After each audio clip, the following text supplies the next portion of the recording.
What up, painters? Welcome to a Tuesday painting stream. What up, Mountain High Minis, Almighty Spaz, Giant Cotton Ball, Weird Beard, Minotaurium. Ooh, we also got Fallen Sundown, Fallen's On Down. What up? First time here to stream. How's it going, guys? We're gonna test some drop paint today.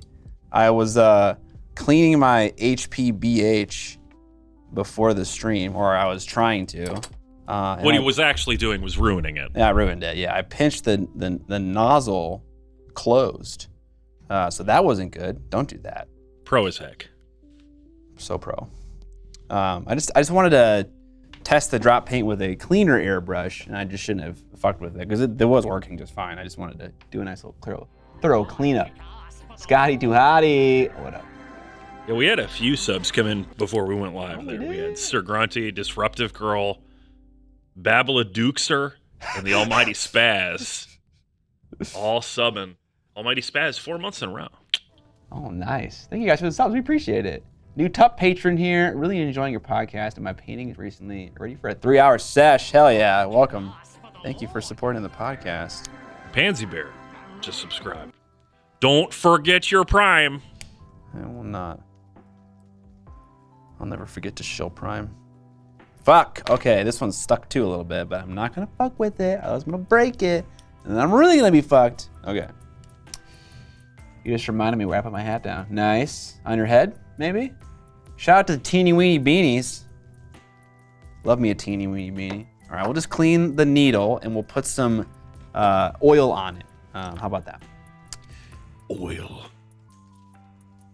Give me that Bezos money. Hell yeah, Almighty Spaz. I love it. Instructions unclear. Drink the paint water. I found out I did the same thing with my Infinity. Yeah, I just clipped it, you know? It was with the soft jaws as well. It was like the nylon ones. I wasn't like using something metal. I was trying to unscrew it because on the Iwata models, they are threaded, and so they have to screw in and screw out. And I always put beeswax on the thread just to seal it so no air can leak out, but also maybe as some kind of like protection against paint getting in there and also like binding up the threads. But I think the beeswax itself, when it gets cold, tends to maybe bind things up a little bit more than I would like. Kyer Asylum, thanks for the sub. Keep that needle moist. We are. All right, so we're gonna use the HPCS for today's test. And if you guys don't know, we're testing a scale of 75 drop paint today. And this is a new paint that they just developed, and it is live on Kickstarter right now. And we're gonna run it through its paces and just kind of let you know my immediate thoughts. Like, you know, whether or not an airbrush paint is worth your time is kind of something that's immediately obvious after using it for at least 30 minutes. Like, you know, if I'm having a clear dry tip like every, you know, minute and a half, like that's not fun. Like I'm willing to do that to get a nice airbrush result, but like if this paint doesn't have to do that, that'd be amazing. Metal AF Miniatures, what up, man? Skeptical about these. Let's see. We also had one from Zyrust. And then Shano John. Thanks for the subs, everybody. We also got 100 bits from Choice Minis. Ooh. Drop that moist paint all over me, senpai. I appreciate all the support, y'all. Iwata did send me a custom Micron. That is the airbrush that is at my house right now. That's when I use my house. And it isn't a gravity fed one. It is not a siphon fed one. It's the one that comes off the side. A side feed. Is it called side feed? I think it's still technically a siphon fed, but okay. Forgot the name of it. All right, we need some reg dab. Where's my oil? All over your skin. Nice. So, I mean, I'm pretty dry boy actually. Yeah. Shout out to my dry boys and dry girls out there that apply face moisturizer every day. Otherwise, it looks like they have eczema. Okay, so I have a weird thing that I've noticed. Also, eczema isn't a terrible thing. That's what it looks like. What's up?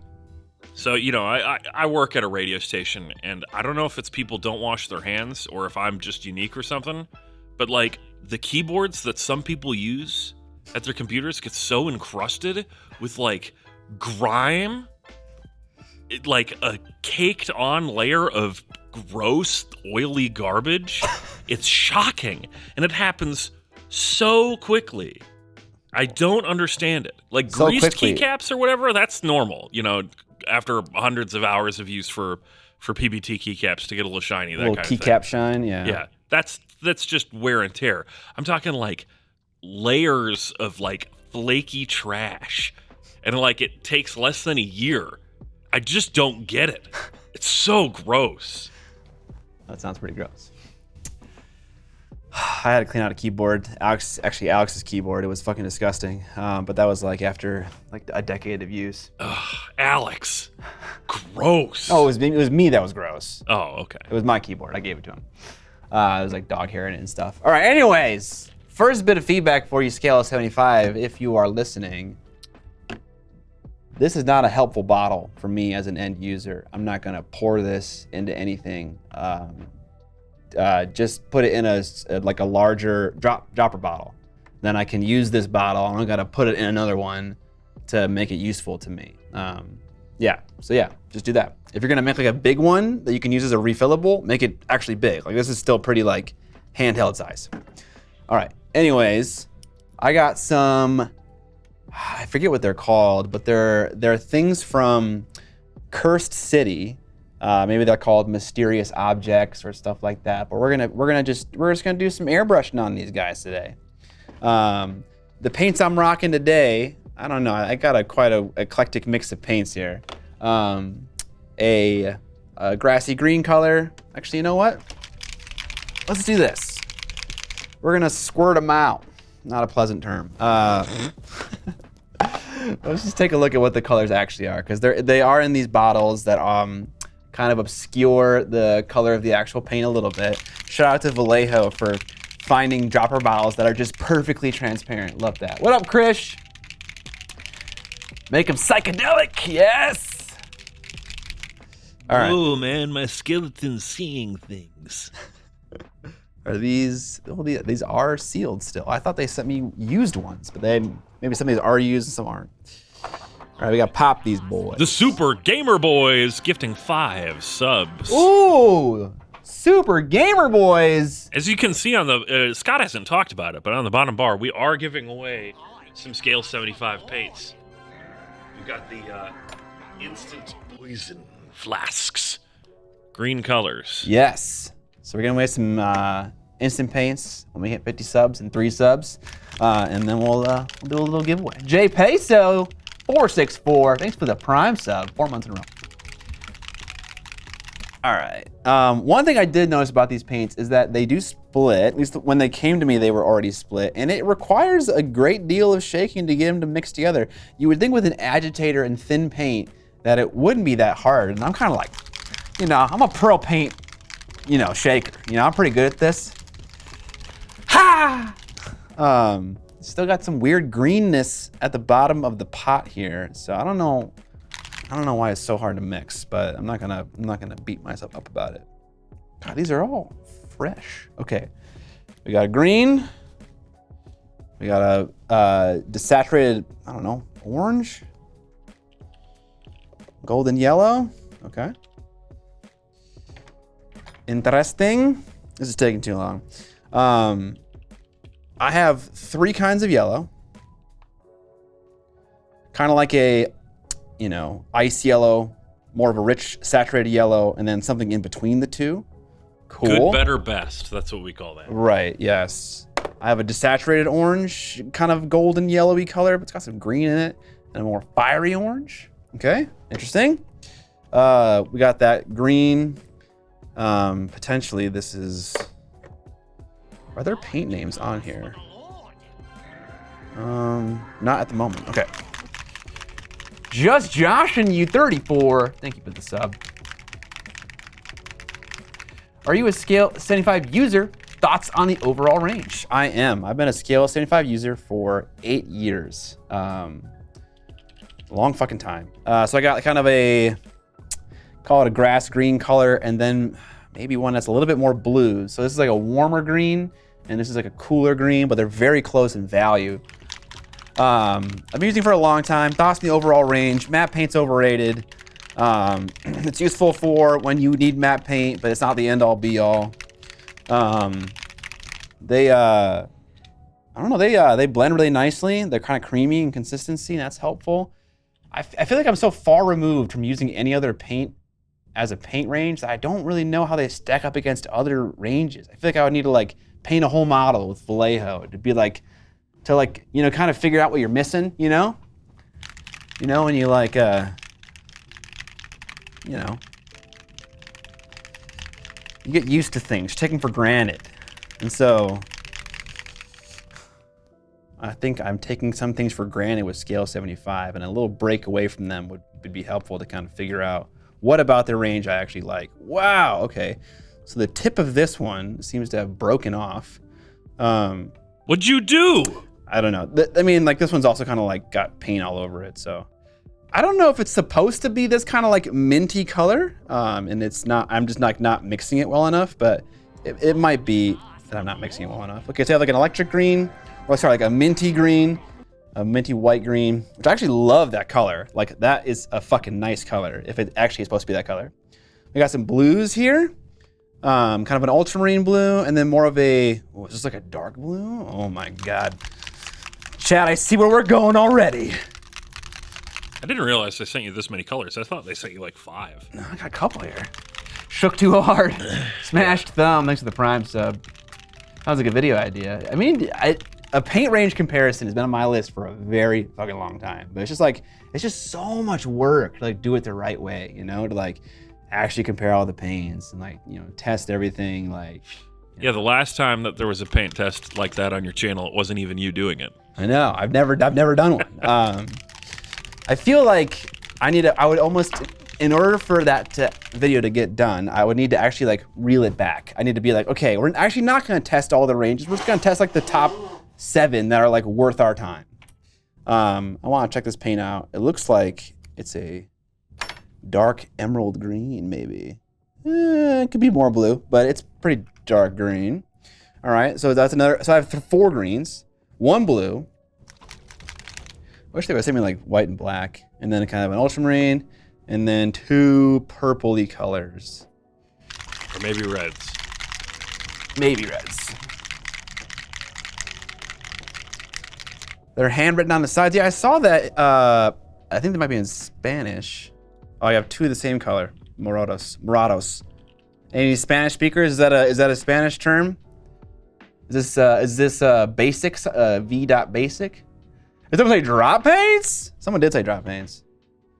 And then it says, no, I don't think these are paint names, Ben. Because maybe it's the person that looked at them or tested them or whatever. Yeah. Hey, look at that. 50 subs. Hey, Lawash, thanks for the Prime sub. Read it again. Am I blind? Am I blind? Am I not seeing something that's very obvious? I mean, these are obviously not the same color, so that's not the color. There's like some warnings. Yeah, there's no paint name as far as I can tell. I think these are not final versions of the paint. I think I got some like test ones. That's why there's no names. Oh, definitely. Yeah. Okay, cool. Not the final labels. I did just start the giveaway. 15 minutes. Got to be here in the chat at the end of it if you enter and you win. You want to throw me that box? Yeah. Oh! Nice catch. We're giving away... Exclamation mark moist in the chat. Exclamation mark moist. You gotta be a follower of the channel. That's it. And live in a country that allows giveaways and doesn't consider it gambling. That's the only things we ask. Please. Yeah, we're giving away this set of instant paints. All right, that's going on for 15 minutes. So exclamation mark moist in the chat to enter.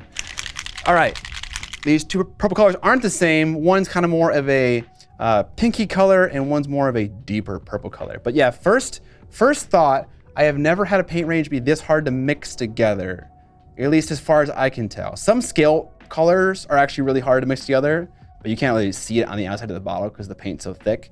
But I'm struggling to get these to mix together. So the feedback for scale 75 is to just put them in opaque bottles. Yeah, just don't let me see the problem. And then you'll never know. Ah! Fucking A, dude. Okay, hard to get together. Okay, I'm not gonna prime a skeleton. Fuck that noise. I do want to use, no, I don't need to use thinner. Allegedly. Okay, let's get into it. You sure you don't want to prime that skeleton?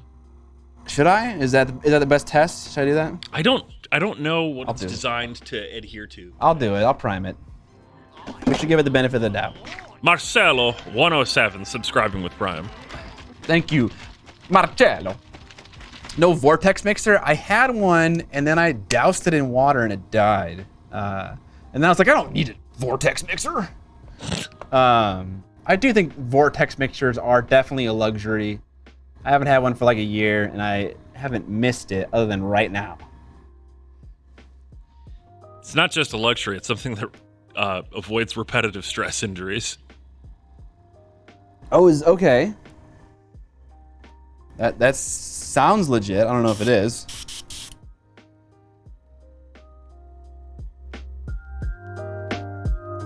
So you're not shaking paints for that long. At least I don't. Yeah, but people get tennis elbow. All right. Oh, we got some scale, maybe employees in the chat channel. Hi, Scott. You better prime it because the paints are already pre-thinned. Okay, yeah, and they wouldn't stick very well because there's not much body. Okay, cool. We'll give it a prime.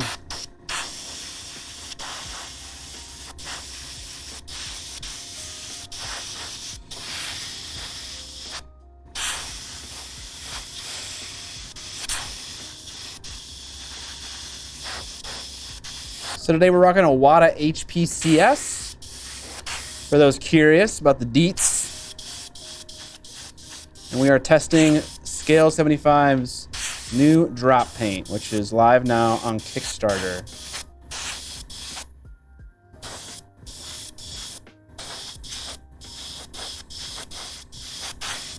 Says he's not an employee, but got a review copy as well. Oh, cool. Greetings from Mexico. Very cool. I mean, I think it's definitely a good idea just to prime it. Like, obviously, you want to give the paint the benefit of the doubt, and then when it, it starts to exceed your expectations, then you start to like pull the strings a little bit. It's like, okay, what about not priming? Okay, what about, airbrush with my eyes closed? Can the paint do that? Can it make me airbrush like Angel Heraldez?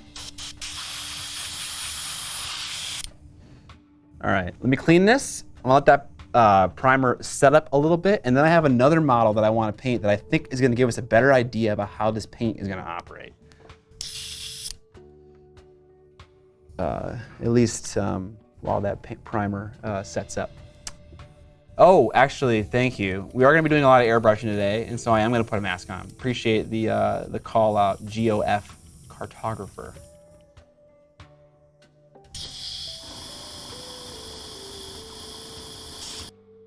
I'm also going to try and manage his mic so you don't have to listen to constantly. Yeah, I hope you guys like Bane, because I want to sound like Bane for the rest of the stream. That's cool with me. We got a Bane fan club here in the stream. All right. Nobody cared who I was until I had the Scale 75 drop paints. Okay, so I want to paint this descent model. Also, I want to get rid of this paint that I spilled. All right, so I want to paint this descent model's base. And what I'm excited to do is to try to highlight these individual rocks that you can't see because Evan isn't showing you them. Yeah, I am. Okay, there we go. This is where I want to be, right here. So my concern is that it's going to take a great deal of accuracy to highlight all these individual volumes on these rocks. And what that means is that the moment that I get any kind of dry tip and start to lose accuracy and have to pull the trigger back more and more, I'll notice it right away. And so I think this is going to be a good test to see, can I highlight all the rocks on this base in one go with no dry tip? That'd be a good starting place.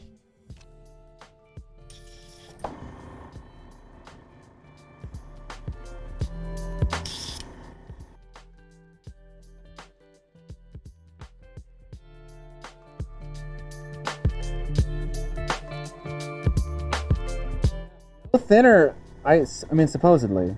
Obviously, you can thin them. Like, it's not like they're not telling you to not thin them. You can thin them. Okay, this seems like a really beautiful color, and I want to use it. What they should have done is just made drop paint versions of scale colors. That would have been nice. Okay, this is actually a little greener than I like, so we're gonna mix some of the green and the blue and give it a shot. A little bit of green. Why is your airbrush cup so dirty? Okay, let's fucking get Vince in the fucking stream. Okay, you guys think my airbrush is fucking dirty? That man's airbrush is goddamn prehistoric, like It's filthy. true. It's true. I can't allow any paint to remain inside the cup of my airbrush when I'm done. No paint shall remain. No paint shall remain.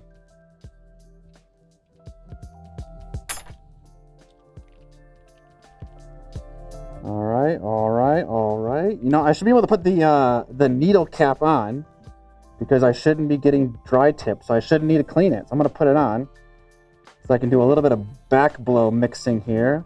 I got some green and some blue in the pot there.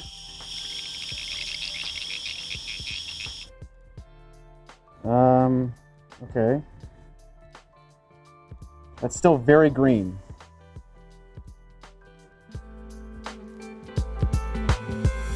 Sorry, y'all. I know this is a test, but I want this base to be the color that I want it to be.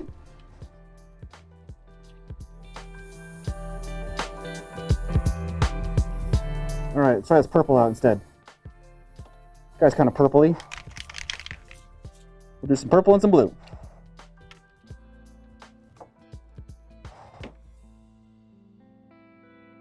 My black chimera smells like death. Why? Why is that? Fucking A.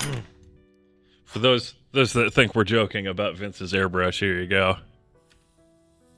Look at that cup. Bro, you gotta see the booth too. The booth is half of it as well. The booth is fucking disgusting.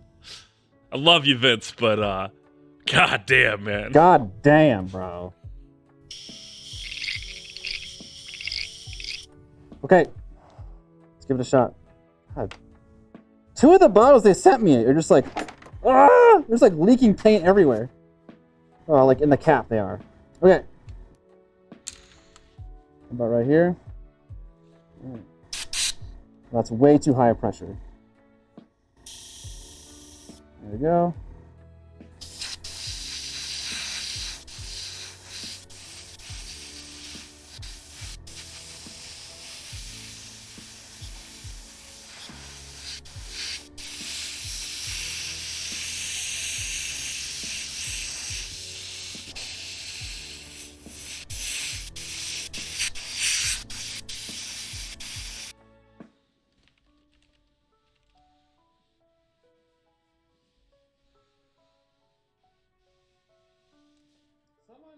Oh god. Someone should tell me how many paints are in the range. Do we know? Let me pull up the thing and see. Are there? Cause there. I wish they sent me some darker colors. Unfortunately.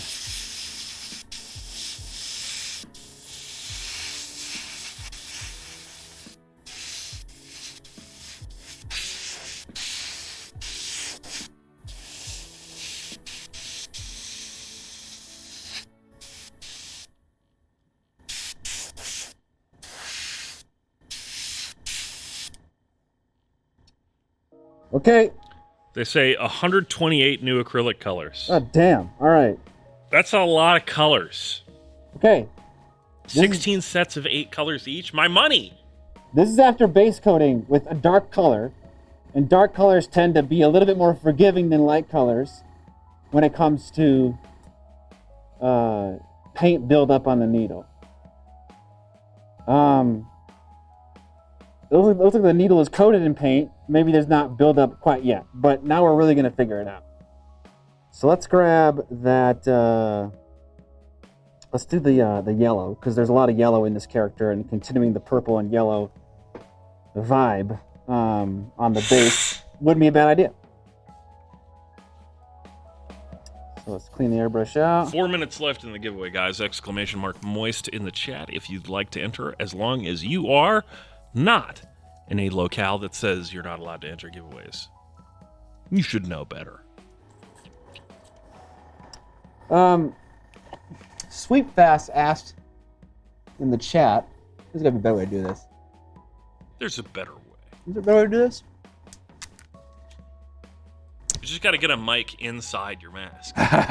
Sweep Fast asked, what are these solving? And supposedly they are just very user friendly.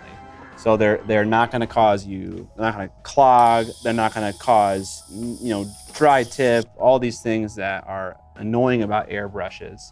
Okay, I think there's a little bit of paint on my needle right now. But again, we're going to figure out really fast when we do the light colors. But here, let's get a shot of this, Evan. So typically when I'm airbrushing, this is very normal. I don't mind this. I'll get a little bit of buildup and then I'll brush it off with a brush. Let me just kind of brush this off and see. We got some paint off, but it wasn't it wasn't a lot. Okay, jury's still out. All right, where is, let's get a little bit of blue in there. Let's just make these rocks kind of fun.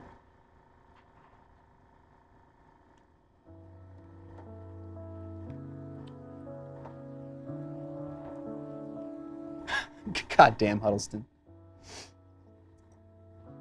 All right.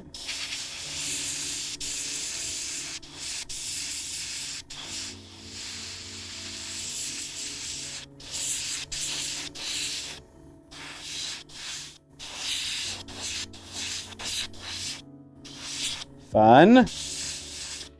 Gotta make sure I don't go too upper with the angle. Ah! Otherwise, I will start acing my model here.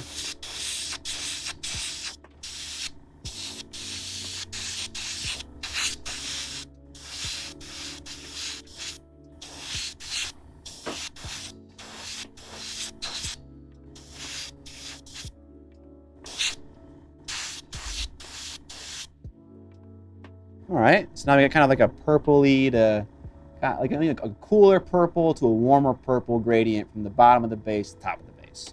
Cool. If you guys don't know, this is a Berserker model from the board game Descent, which I played for the first time last night.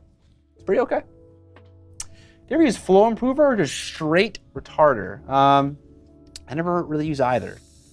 If you're referring to airbrushing, considering the context, I use Vallejo airbrush thinner. Actually, I use AK at the moment, but I would use any of them. They're kind of interchangeable. For thinning airbrush paints. I know some people use flow improver straight up in their airbrush. Ooh, blue. Okay, got a little bit of blue on that base. So now let's start to do some highlighting. Let's start with this pink color. I think that's gonna be less of a dramatic jump up from purple than purple to yellow. The new edition of Descent? Yeah. Yeah, the box that came out around like Gen Con or whatever. The big blue box. Big blue one, yes.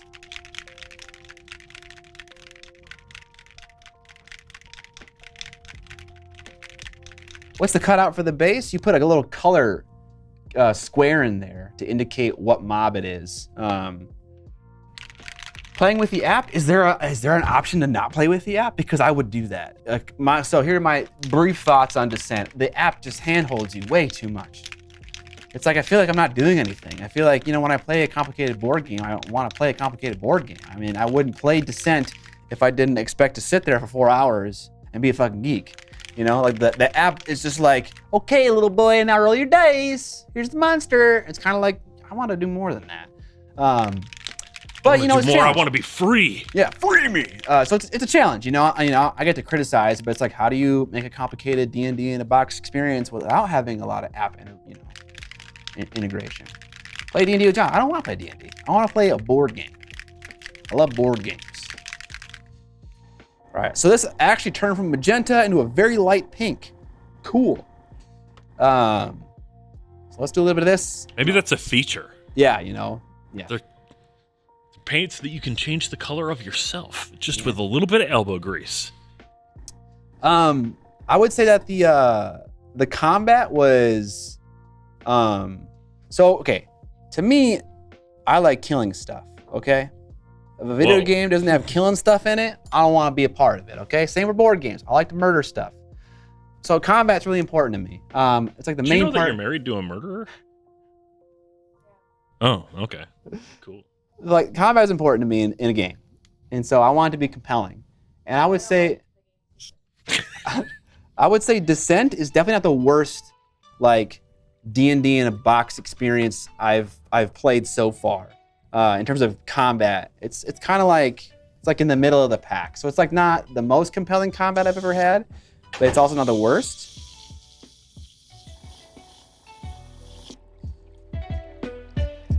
Yeah, we definitely enjoyed Oathsworn when we played that on...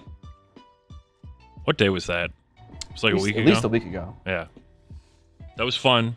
Yeah, Oathsworn so far has the most compelling combat for a game like that right out of the box. Yeah, like, I really liked that combat system. Yeah. Also, no app. So there's like a story mode and like a fighting time. So the story mode has the app, and then when if you you get want into fighting, that can be played without the app completely. Oh yeah, that's too. Yeah. Yeah.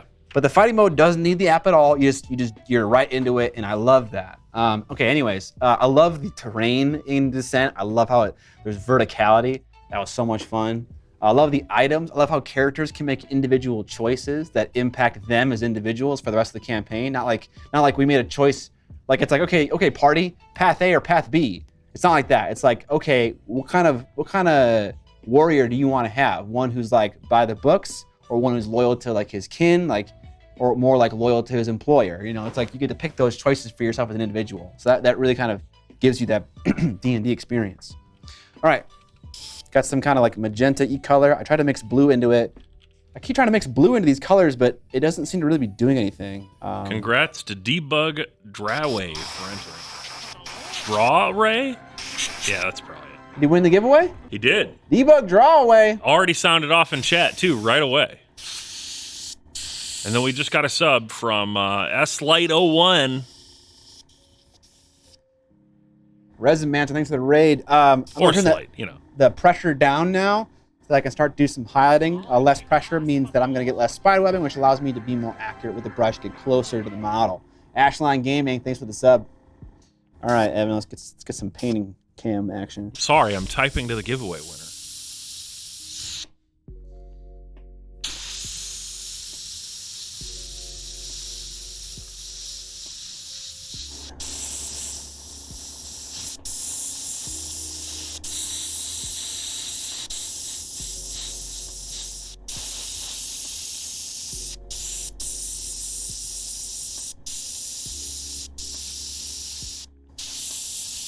Three subs into the next giveaway already.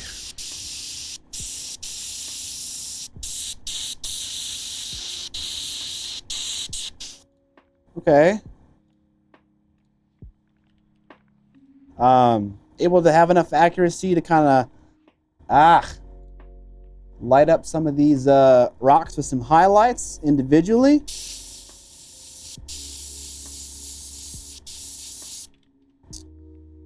Cool. All right, let's do something more drastic. Let's do that yellow now. Is it cheating if I thin the paint? Yes.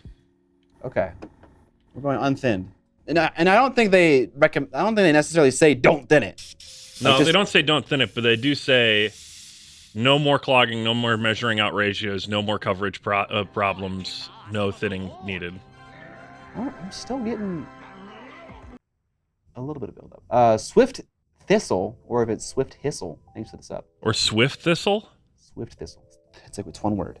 Yeah. I'm going to keep rolling with this paint on my needle, because I just want to see what's going to happen. Also, I'm going to just paint right on top of this purple with this yellow. Just let's see what happens.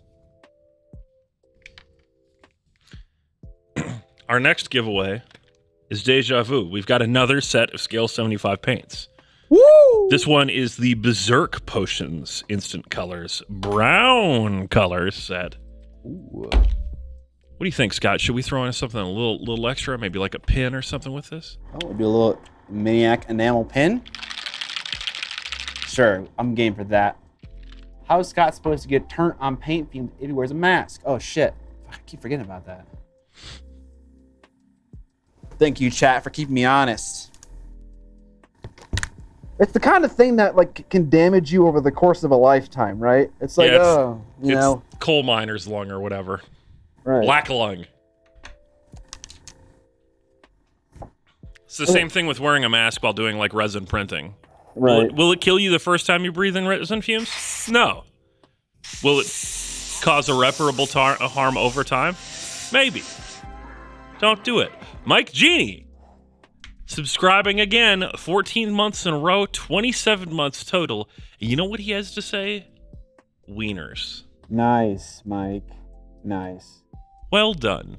We appreciate that. Okay, I'm getting some speckling, but again, this is expected. I am painting yellow on top of purple with a relatively low air pressure with unthinned, pre-thinned paints. So I would expect it to be speckling. I'm just saying, I'm just observing.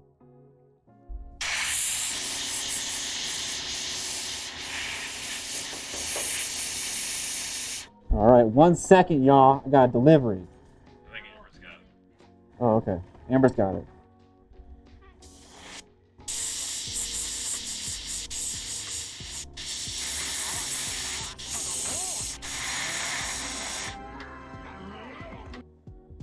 Yo, what up?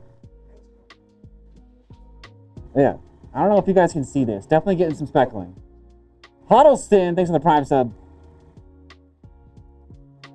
Bonus, Scott is being safe, and we can pretend we're listening to Scott doing a spacewalk. Yes, exactly. Huddleston says, happy birthday, Scott. Scott, it's your birthday? My birthday! It's not. It's not. it's like 2 weeks ago or whatever. It was in January. 3 weeks ago? Time has no meaning. I thought I was going to be here on my birthday, but I was a day off. Dodged that bullet.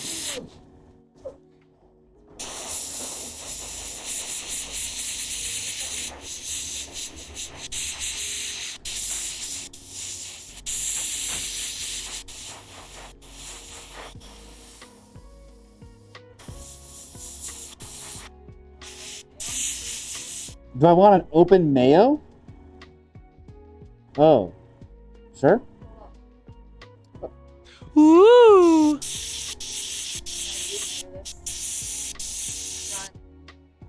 Thank you. All right. Okay. Okay. I'm sorry. That is definitely built up on the needle. Like, it's starting to get more speckly. I'm having to use like more air pressure than I want to be accurate, but it's happening.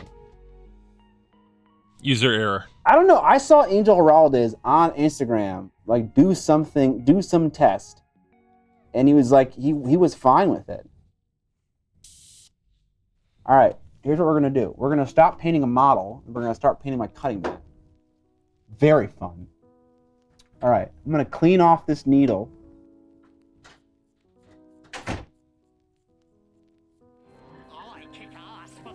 Nano DSC, subscribed with Prime, 3rd month in a row.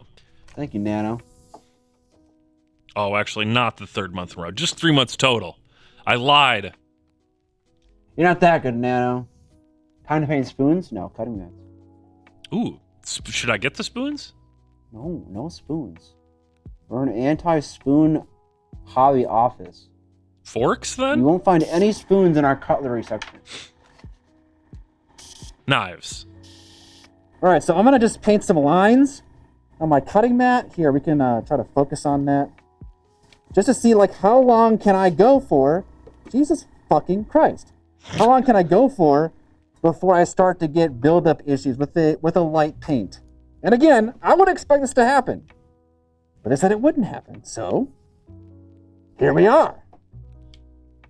Only Sparks. PSI, right now we are at a modest 19 PSI. Just on the low side, for sure. All right. Nice and accurate, but some speckling. Your head's in the shot.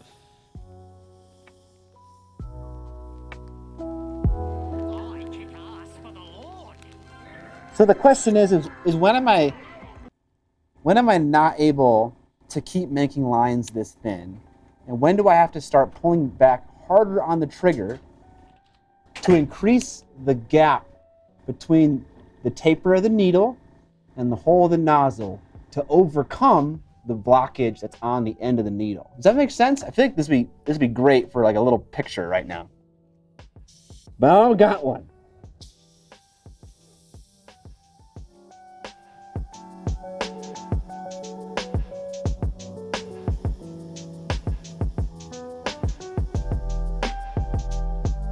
Makes me so nervous watching him spray without the needle guard on.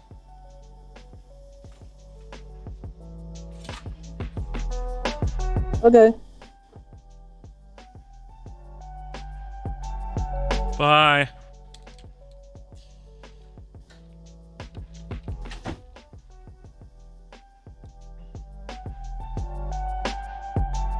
Okay.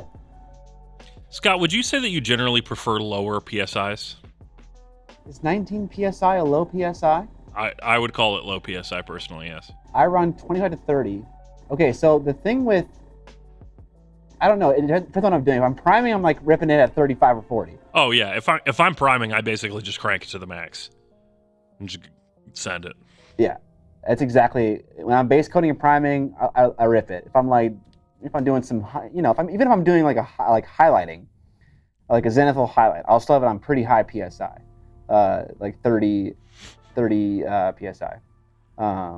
But when I'm like doing small details, like trying to highlight like individual rocks and stuff like that, you need to go low with it. You need to go 20, 15, if it's especially thin paint, 10 PSI, because the closer you get, the less you are forcing the paint away and spiderwebbing it.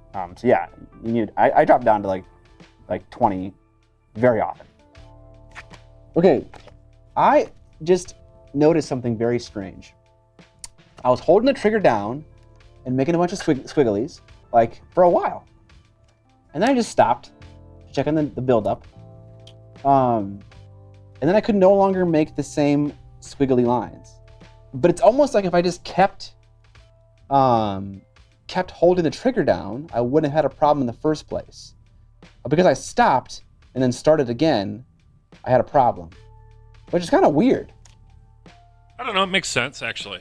Does it? Yeah, because if the paint that's on the needle is actually liquid and is slowly being pulled off and replaced as you're spraying, it's not going to actually dry out.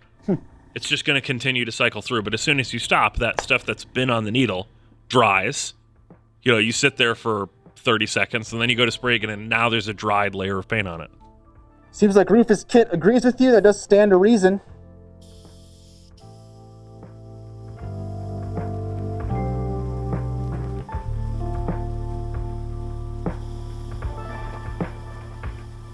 I can still get pretty thin lines, but you can see that these are definitely thicker than these lines over here.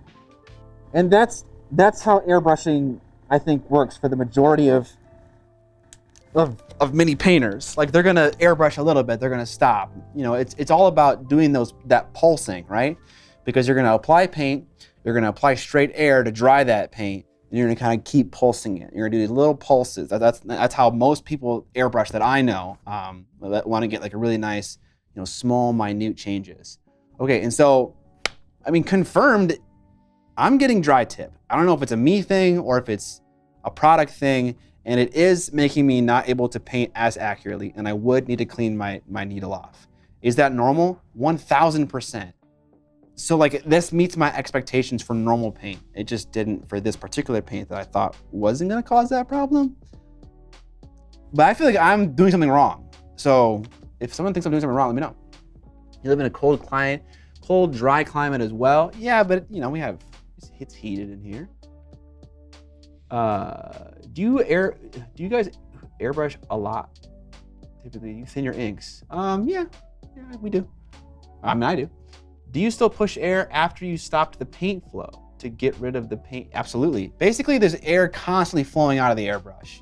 And the only thing that's changing is the amount of paint that I am letting out of the airbrush.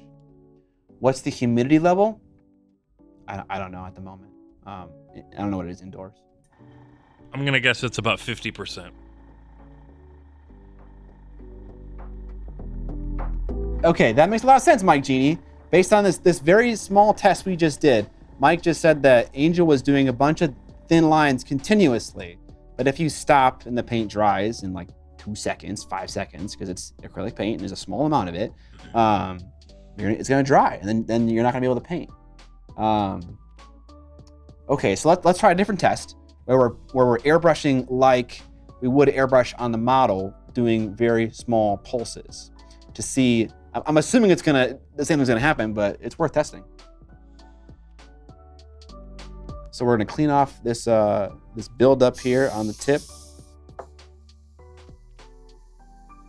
and then we'll do little pulses with the airbrush. Can someone tell me some other claims of this paint? Are there other claims on the Kickstarter campaign that are like testable? Or is it just kind of like, this is the best paint? Or is there anything that's concrete, maybe? Let me know if anyone's a backer. Or if Evan wants to go check. I mean, I'm on the page right now. Okay. All right, so I cleaned off my tip. No more paint buildup right there.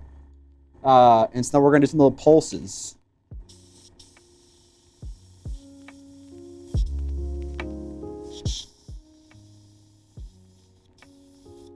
Oh.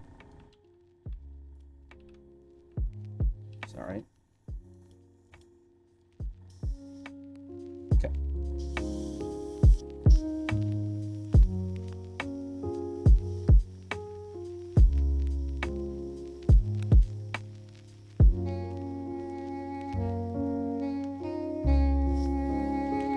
Hate that.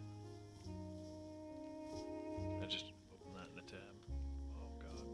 So I'm like trying to simulate how I would paint a model. I wouldn't move around as much. I'd be pointing it at one area and like continue applying more and more and more and more until I got the level of brightness that I was looking for. It is, I mean, it's good opacity. I'll say that, but that's not really anything special necessarily.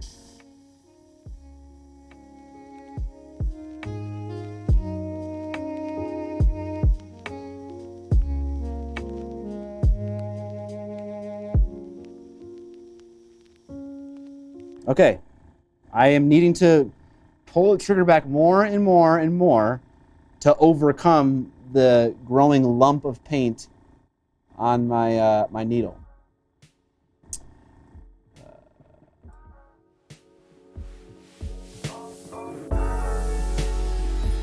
Will make you win all the golden demons. Okay, that's what it. Okay. Not a good. Not. I can't test that very well. Is this set ass or what? I just backed it the other day. It's not ass. It's not bad paint. Scott hates it. I don't hate it. No, he doesn't. There's also no way that I'd be able to figure that out in one stream either.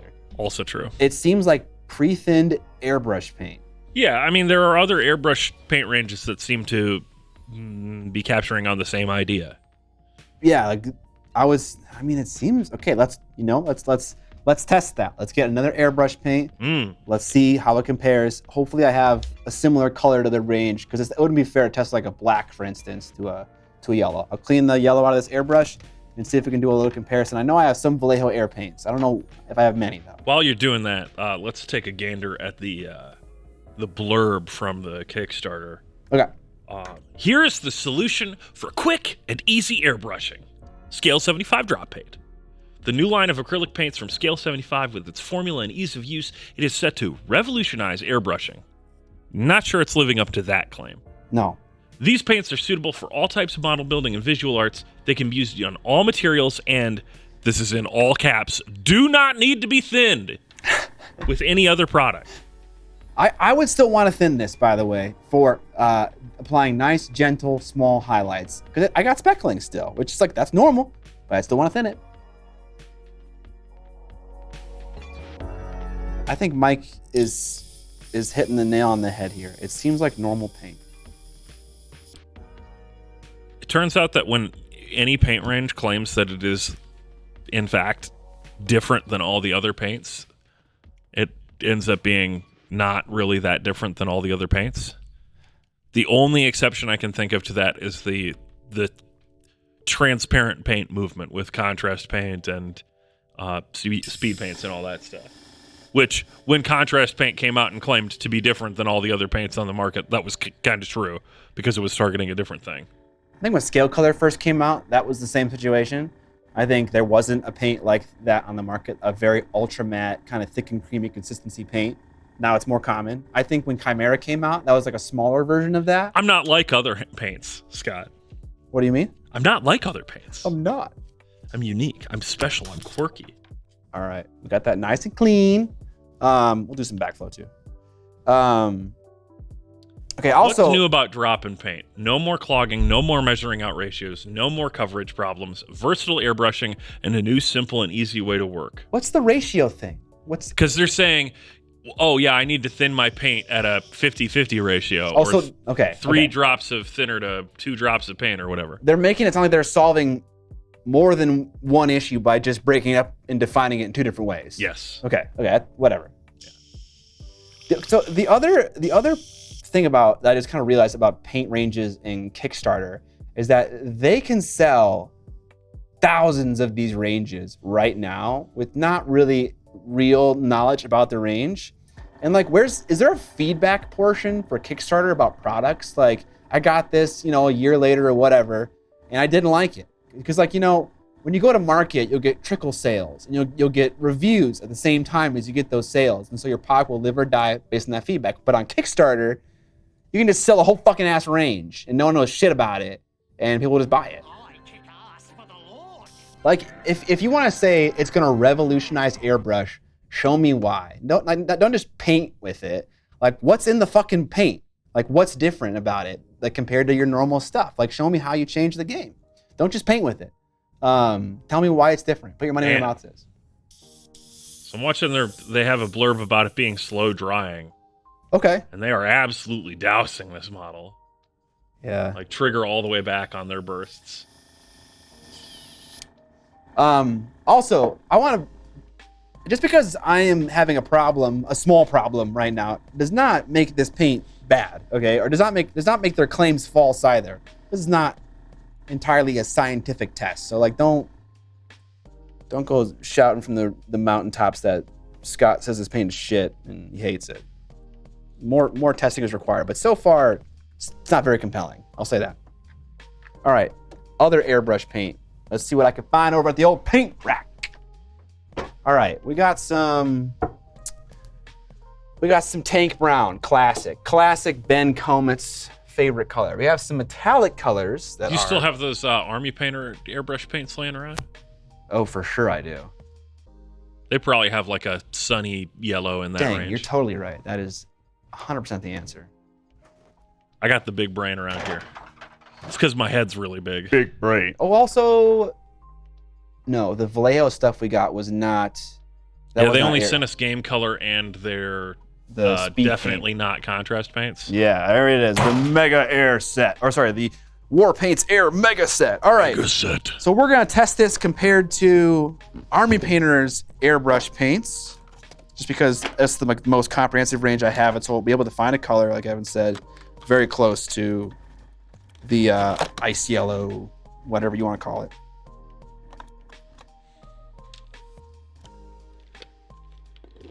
All right, skeleton bone is not yellow, it's a tan.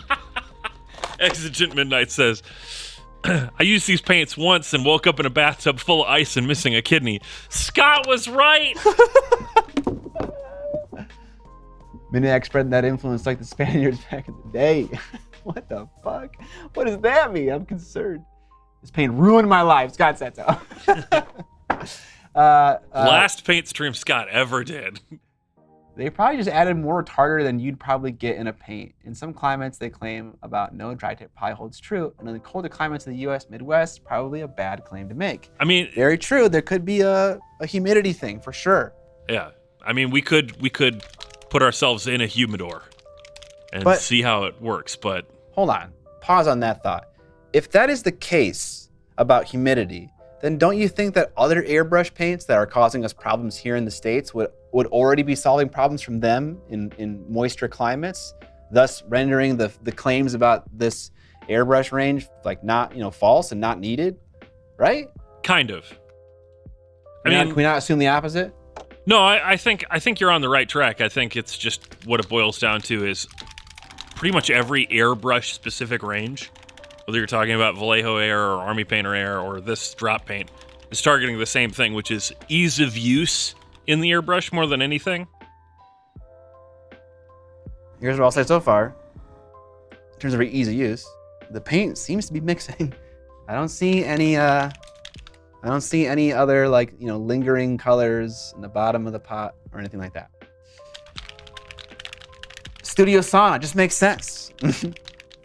Funnily enough, we just put together a sauna in our basement, a little 2-person sauna, because my wife hates winter, and unfortunately, I have locked her into living in this state in some way, and so in order to make her happy, I figured a sauna would be good to warm the bones, and so we got it installed, and we had an electrician come out, and they were like, your patch panel has too many high-powered electronics on it, so you either have to upgrade your breaker. What's the unit called that has all of the various switches in it? No, yeah, you got a breaker box. Breaker box? Okay. Sure. I have to upgrade that for $10,000. Oh, God. And the sauna was already some amount of money, right? Yeah. It was a cheap Chinese one. It wasn't super expensive. Or I can replace my stove with a gas stove so there's less load on the breaker box. So that's kind of sad,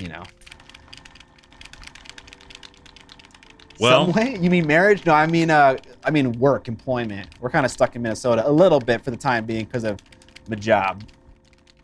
Upgrade to gas stove, easy. What the point Scott's making is Minnesota is the best place to be for what he does. Yes. Because I'm here. Yeah, it's because Evan. That's 100%. Turn off your stove. That's what I thought. I was like, I'm not gonna use my stove, my laundry, and my sauna at the same fucking time. Like, why am I concerned about this? But you could though. I could. Okay, this stuff does not claim it doesn't need to be thinned, so I am gonna thin it just a skosh. Well, let me Are you double gonna check. Are you gonna look it up?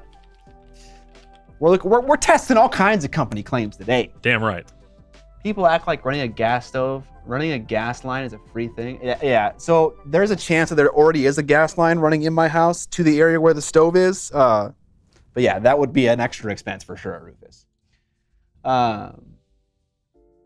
There's that one time you forget and there goes your power. It's true, right? That's the reasonable person talking right now. It's just like, In fairness, I don't think you could actually just with those 3 things pull enough power to bring down the house, so to speak. But there are limits to such things. The bigger thing is just there's a limit to how many circuits you can have. You literally just... There's a physical limit, yeah. Yeah, you're not allowed to put over a certain amount of switches on a residential breaker. Do you have 200 amp service? I don't know. Okay.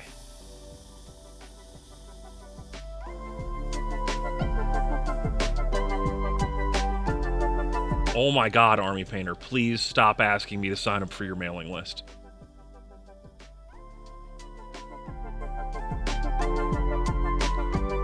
The War Paints Air Paints feature ultra-filtered pigments and are pre-thinned, making them ready to use right out of the bottle. These are definitely worse. I cannot get that kind of line immediately. I needed to pull back, and I airbrushed for fucking 5 fucking seconds, and I got fucking buildup on mine, and not a lot, but what the? I just took a chunk off of it. What the fuck? Okay, let's try again. It needs to be thinned. Okay, it's not even a fair test. Let's try again. Can I get thin lines? The same way. Okay, kinda. Try again. Oh, there's some paint. Are you guys seeing this? Okay, you kind of are. Oh. It's getting big. It's also just hella speckly. It needs to be thin. I mean, in fairness, they do sell airbrush thinner. So I think they recognize that maybe the claim of it being directly ready from the bottle might not be entirely true. Yeah, I'm gonna put a little bit of thinner in. Damn, Scott, making the case for drop colors in real time. Yeah, that's also probably just the case that these are just a little bit better thin than the other ones. We're on 19 psi right now. I'll turn it up a little bit. A skosh. A skosh. Well, maybe we're on like 18 psi, maybe. Oh my God. Let's go to like 21, 22.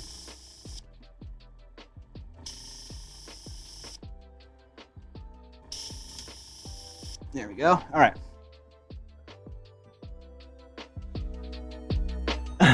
Their Kickstarter does in fact claim do not need to be thinned in all caps, but it indeed all cap. Nice. Just to be clear, we are testing Iron Painter paints right now, not drop paints, as a method of comparison to test, a normal airbrush paint. Yeah, we're trying to compare and contrast to their competitors. But man almighty, look at the buildup on that. Look at that nasty little chunk on top there. That is thick. That's no good. We got an Eon's Battle in chat right now, dude? Eon's Battle is always in our chat. You need to crank the pressure for AP. Okay. Yeah, go to 28. 28. But then how do you get close to the thing without causing spider webbing, dude? You just get good and don't put a lot of paint on. All right, here we go. High pressure. Around like 30, 34, 35. I would love to see what you're doing. There you go. All right. Suddenly, with a little bit of thinner and a little bit higher PSI, we are now able to compete with the one-drop paints pretty reliably.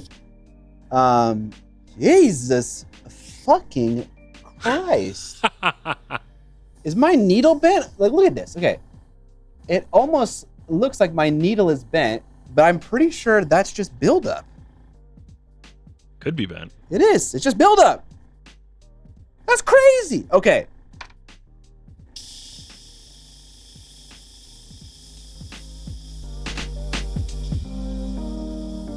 Chat, we just need to remove Scott's head.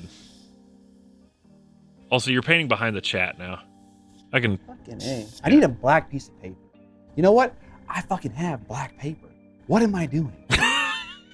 Oh my God, I'm an idiot. You even have a roll of black I have paper that it's you can literally pull. on my desk. I need scissors. Because I can't there's so much shit on my desk.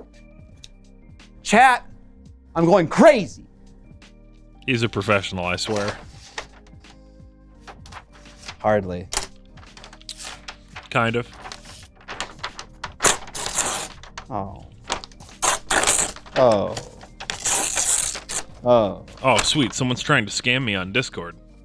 Uh-oh.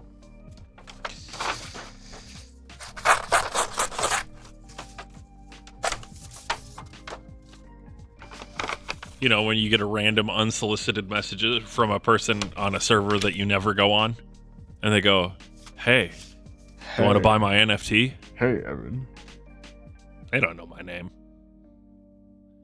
I mean, he has seen Training Day, so there's that. I have seen Training Day. King Kong ain't got shit on me. I fucking love that quote, dude. Fucking Denzel's so good. Yeah, he is.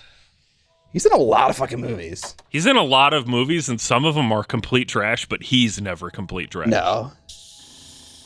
And he's been in a lot of great movies.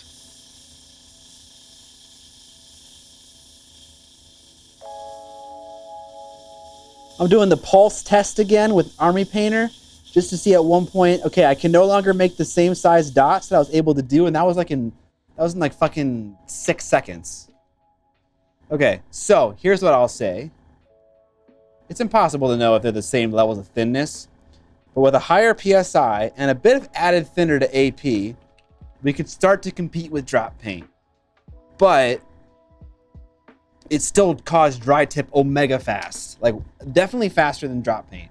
Okay, now let's get just normal acrylic paint and mix an airbrush thinner into it and see how that fares. You know, let's see if Do we even need this stuff? Or are we good with the paint that we already have? You know? Let's try that.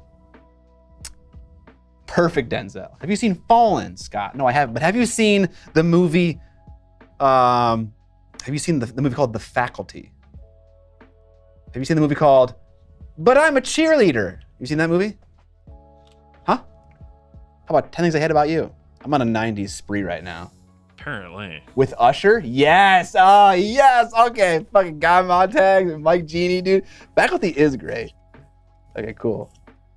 Also, the movie But I'm a Cheerleader, it doesn't age very well, but it's got like some Edward Scissorhands level of set dressing. It's very cool and surreal. I've seen both of those. Yes. I forgot Usher was in Faculty. I just watched it. I forgot that he was in it. That's hilarious. He doesn't have a huge role. Lil Egg Boy? Lil Egg Boy? Oh, dude? I have seen this. The Faculty or But I'm a Cheerleader. Oh, yeah. Yeah. It was good. I saw it for the first time like a couple days ago.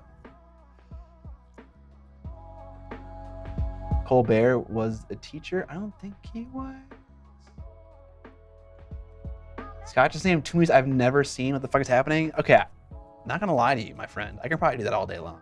I've seen a lot of weird fucking shit. I just haven't seen a lot of normal shit. But I'm a Cheerleader is a movie that did $2.6 million at the box office. Not a lot of people saw that movie. In fairness, it was a $1 million budget arty movie. So yeah. I know I have a reputation for not getting quotes. All right. Brief mail time. Mail time. Oh God. Oh my God! I just found money in my pocket. I hate it when people ship stuff in these kinds of packages with the foam inside. Oh, that stresses me out. I know, I'm like dying right now. Okay, they just sent me some sponges for their pallets because they had like a warehouse issue where the ones they sent me didn't come with them. So now I have them. Great. Just sponges for wet pallets. That's it. Okay, so now we're doing a test with some ice yellow and some airbrush thinner. And we're gonna see how well that fares compared to drop paint. I'm getting my LEDs today. That's my exciting mail time. John Stewart. Yes, it was John Stewart. It was. It's another nighttime show host. Yes, I forgot that actually he was a teacher. So that was my bad. I could have probably said that. Fallen is a 1998 Denzel detective investigating occult murders. Definitely add to your list. Okay. I don't have my phone near me. Oh my God, you know what? I didn't post on Instagram that I was live, lol. But I posted earlier today. Okay. We're gonna put in some AK Interactive airbrush thinner, because that's what I've been using lately. Also, I suppose I gotta clean up my airbrush. Who wants to do that? Have you seen Ghost Dog: The Way of the Samurai? No. What is that? If you're on a 90s movie kick, put that one at the top of your list. Okay. I gotta be honest with you. Stars Forrest Whitaker as like a assassin with the code thing. Love me a bit of Forrest Whitaker. I know you do. Ghost Dog is awesome. The 90s kick started with a Mary-Kate and Ashley Olsen movie, okay? Now we're talking. Now we're fucking talking. It Takes Two, baby! Is this The Parent Trap? Yes. It's The Parent Trap. How about Virtuosity? Haven't seen that one.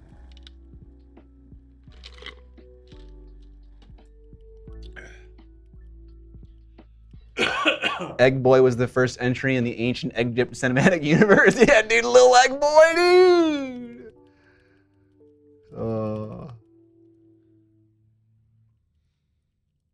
Piercing ears with lemons never seems so cool. Okay, now we're talking, Lindsay Lohan Parent Trap. It Takes Two is like, it's like if FPS is a genre of video game, Parent Trap is a genre of story, and It Takes Two is a take on that genre. That was the worst way to describe that. It's just similar to Parent Trap in plot. Favorite Tarantino movie? Asks Mike for both you and me. It's gotta be Inglourious Bastards. Defo. I'm not gonna sit here and be like, it's Reservoir Dogs or it's fucking El Royale with cheese. No, It's definitely not Pulp Fiction. Pulp Fiction. Yeah, I don't really like Pulp I Fiction. used to be well known for being the one guy that really disliked that movie. I don't hate it. But it's not his best one. Death Proof. Nice. All right. Thinner in first, and then some paint.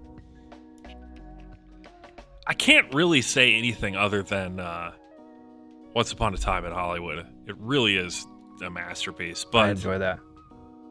I enjoy that one a lot. I also enjoy Django Unchained a lot. I think Django Unchained is the one that I'll revisit the most often over time.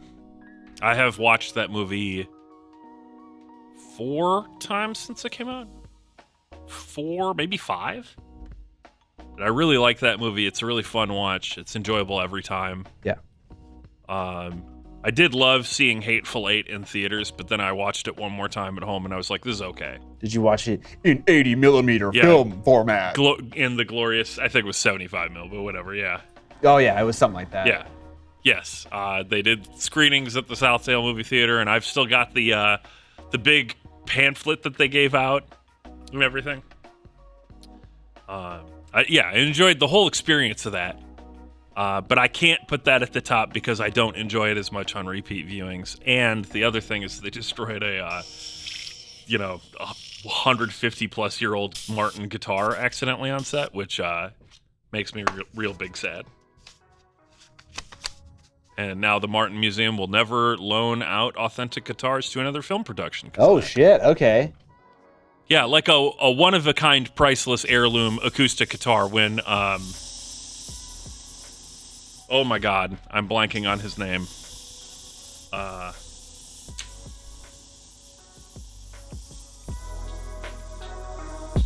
Kurt Russell. When Kurt Russell smashes the guitar, they were supposed to smash a reproduction prop guitar that they made of this guitar that they borrowed. But they smashed the real thing. And yeah. Whoops. And yeah, the Martin Museum was just kind of like, well, we're just never going to do that again. Okay. This experiment with the ice yellow and AK interactive thinner, like trying to emulate what I would normally do with an airbrush, is also way worse than drop paint. Way worse. It dried up way fast, and I initially couldn't get the same level of accuracy that I could if we compare these lines with the drop paint. So here's what I'll say. Maybe we can figure this out if we tinker for a little bit longer. Maybe we can add some retarder. Maybe we can figure out the right PSI. Maybe we can figure out the right amount of thinner. Maybe we can figure out all these things. Did it live up to the claim? No. Is it currently winning of these 3 tests? Yes, it is. 100%. I wish I had more airbrush paint. I don't have it. Also, I feel like I've never had this shitty performance with thinned ice yellow. Maybe it's not enough thinner? Let's try. But yeah. There's also the other piece of this that you're using your HPCS instead of your BH right now. This is very true. Which is hard to do those fine lines as well because of the significantly different needle profile and size. Yeah. So. But I was able to do it with the drop paint. Is John still going to get the whole range? Ask John. Yeah, I don't know. I don't know. If he said he's planning on it, then probably. Of drop paint? I mean, knowing John, come on, probably, right? Look at that guy's basement. Dude's got fucking racks on racks, bro. What's the needle in the HPCS? I believe it's a 0.35 mil, and I believe the one in the BH is a 0.2. You know what's funny? The thing that matters isn't the needle. The needle has a taper on it. So like, what even is a 0.35 millimeter? The thing that matters is how the opening of the nozzle. That's the thing that stays constant. No. No. It's the so a large pizza. This is going to be a no. good Okay, analogy. you're getting into fucking geometry right now. Okay? Yeah, I am. I don't want to hear it. The radius of the needle is important for the overall suction on the flow because the cross-sectional area of the outer diameter of the needle versus the chamber that the needle's in has significantly more area. That is true. And so it has significantly more flow, but it's also going to have significantly less control because of the rate of growth of that area. You can do fine lines on a bigger needle, but it requires much more judicious application. And our human hands are, human. I think we're talking about different things right now. Maybe. I don't know. I just started talking about pizza and I got distracted. I know. Fair. Honestly, fair. Fluid dynamics are a thing, man. Do not look away from the nozzle. The nozzle is now calibrated. Rufus, why did you mention the thing about fluid dynamics? The taper is matches to the nozzle. Right, of course. I would assume that the maximum diameter of the needle is also the diameter of the nozzle.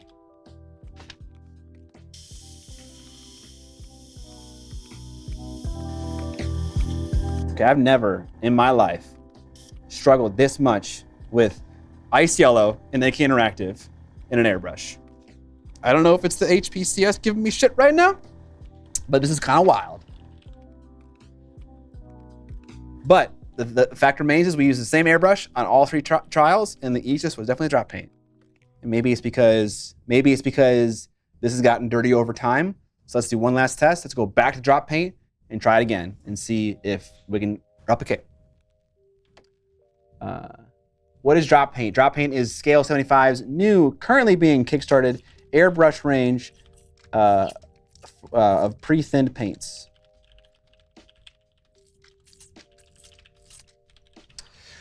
We're doing science.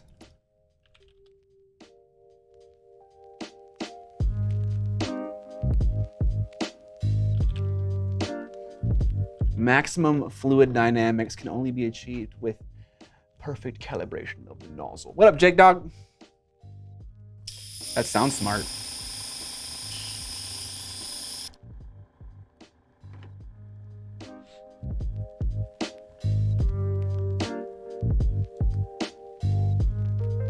Flow Improver and Needle Juice are a magic combo. I'm just saying. YGM monologuing. I'm not sure if you heard the beginning of the stream, but we absolutely applied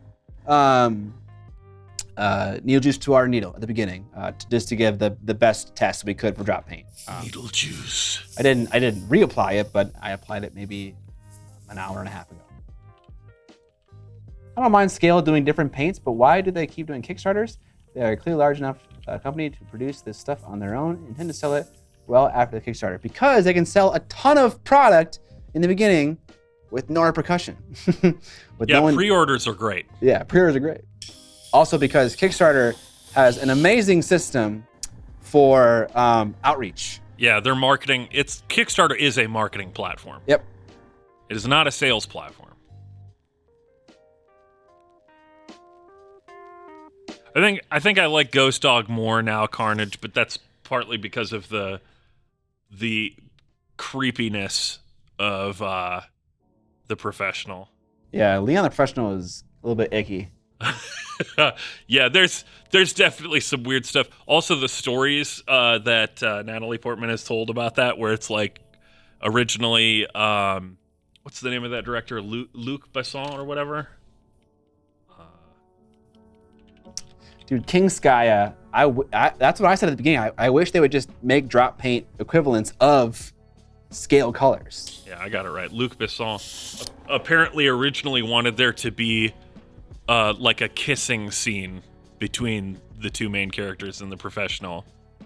And Portman was like, yeah, I'm not kissing that guy. He's 50 or whatever.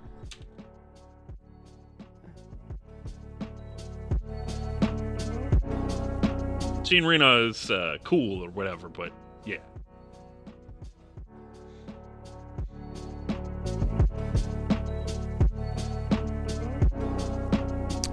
All right.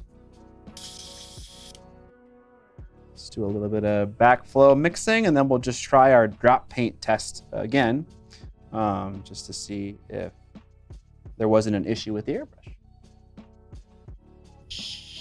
Hold on, someone mentioned Guy Ritchie earlier. Did they?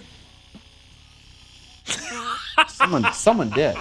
Yeah, but John, you're almost 50. John says that he'd kiss Vincey John's V. 42. Like, yeah, but that's like 50.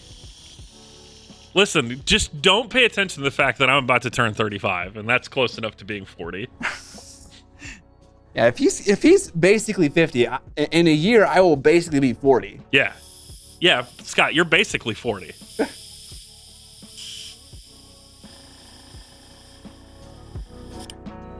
I'm surprised no one is raving about Scarlett Johansson turning into a USB stick is not the best. I don't know who this person is. Luc Besson? He's the French? guy that directed Leon the Professional and a bunch of other movies. Oh, okay. So what's the one where she turns into a USB stick? Is that that's not Under the Skin, is it? What? You ever seen Under the Skin?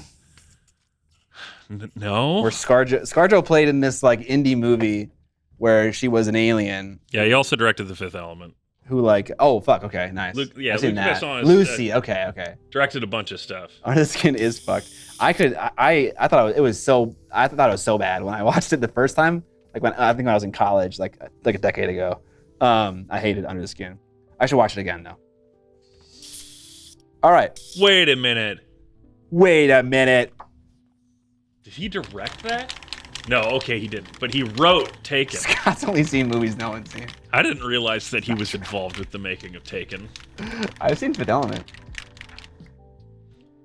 Yeah, Fifth Element, now there's a 90s movie. Movie's a trip. Do I feel like the quintessential 90s movie is 10 Things I Hate About You? Really? No, I don't know. How do you encapsulate a decade in a movie? I have no idea. All right, give me on that camera. Taming of the Shrew, yes. Taming of the Shrew, definitely the quintessential 90s movie. Yeah. Also, Seven Brides, Seven Brothers, Neptune's Daughter, 100%. Hackers is probably the quintessential 90s movie. Space Jam. But I don't think that Scott has seen Hackers yet. We talked about that a few months ago. And I was haven't like, seen that. We all need to watch Hackers together. Because I think Alex hasn't seen it either. I have seen fucking Space Jam, though. LA Confidential, best movie of the 90s. Empire Records is not what I would call the quintessential 90s movie, but it definitely represents a certain specific subculture of the 90s. Pulp Fiction is not the quintessential 90s movie at all. I mean, it's looking pretty good. It's looking pretty good. What are we doing? I went back to drop paint just to see. I did take the needle out and like clean it off and shit like that. I gave it a pretty thorough clean. And it's still looking pretty damn good. I'm really trying to test this just to see if there is much of a difference or not. And it seems like there is. Men in Black is actually a really good answer for quintessential 90s movie as well. Yes, that is also pretty good. Let's try some flow improver. Why not? Do I have any? What the hell's a flow improver? Okay. Wow, we've got a Dutch angle going on this camera. It's very dramatic. Is it? Let's see. I have extended paint storage here. I don't think any of this is airbrush paint though. I think this is all that good stuff. Yeah, okay. I don't think I have any flow improver. What's in here? Nothing. All right.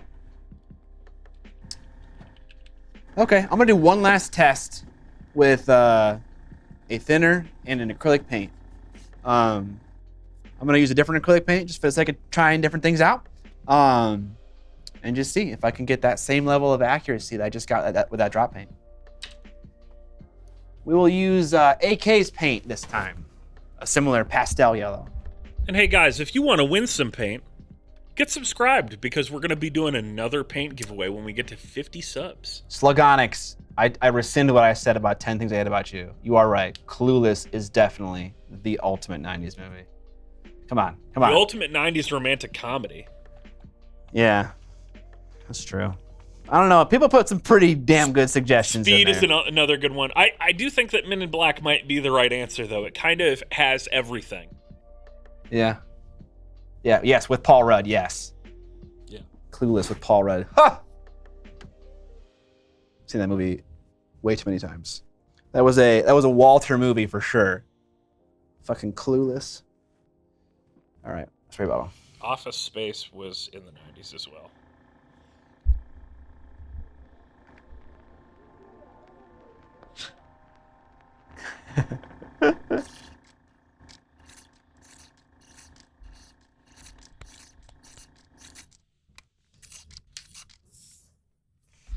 John, Office Space isn't going to be relevant to people soon because we're not going to be in offices anymore. Not changing the pressure. Not gonna do any of that. No pressure. Stress level 0. Batman Forever is peak 90s. Yeah, that's up there. Friday. Happy Gilmore. Encino Man. Oh! Yes!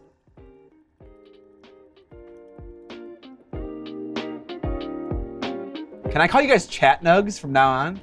Oh, God. Idiocracy? Idiocracy is, Not a 90s movie. a week's in the juice. I'm gonna call you guys chat nugs. Please call us that. Face Off. Oh man. My Nick Cage, like how many movies I've seen of his career is severely lacking. Really? Yes. I mean, don't get me wrong. It's like impossible to have seen all of them because he's been in like 250 movies or whatever. But Yeah, have you seen Con Air? Dude, no. I think I've seen like 3 movies. Have you seen The Rock? I'm gonna say no to all these. I've seen Mandy. Hilariously, I've seen The Unbearable Weight of Massive Talent, which is like a review of his career, which I have no experience with. And then maybe like 2 others. I mean, I know what kind of guy he is. Have you seen Moonlight? No. Yeah, my Nick Cage. Or no, not Moonlight. Moonstruck. That's it. No. Yeah, Leaving Las Vegas is another classic one. I haven't seen Raising Arizona. I have not seen Leaving Las Vegas or Con. Nick Cage movie marathon. Honestly, Book out a whole week, Scott. I should. I've seen In the Spider-Verse, yeah. I'm not sure if true Nick Cage fans would count that one. Because it doesn't have the man in the flesh. I don't know if that counts for anything. All right. I think it counts. Let's see some AK thinner. Yeah, there's Lord of War, The Weatherman, Adaptation, Matchstick Men. He's been in a bunch of I've seen Gone in 60 highfalutin Seconds. arty movies. Yes. Have you watched Vampire's Kiss? No. Should I? Yeah. Should I? I mean, it's an all-time Nick Cage performance. Wicker Man. I've seen Wicker Man. Adaptation is on my list. I have not seen Ghost Rider.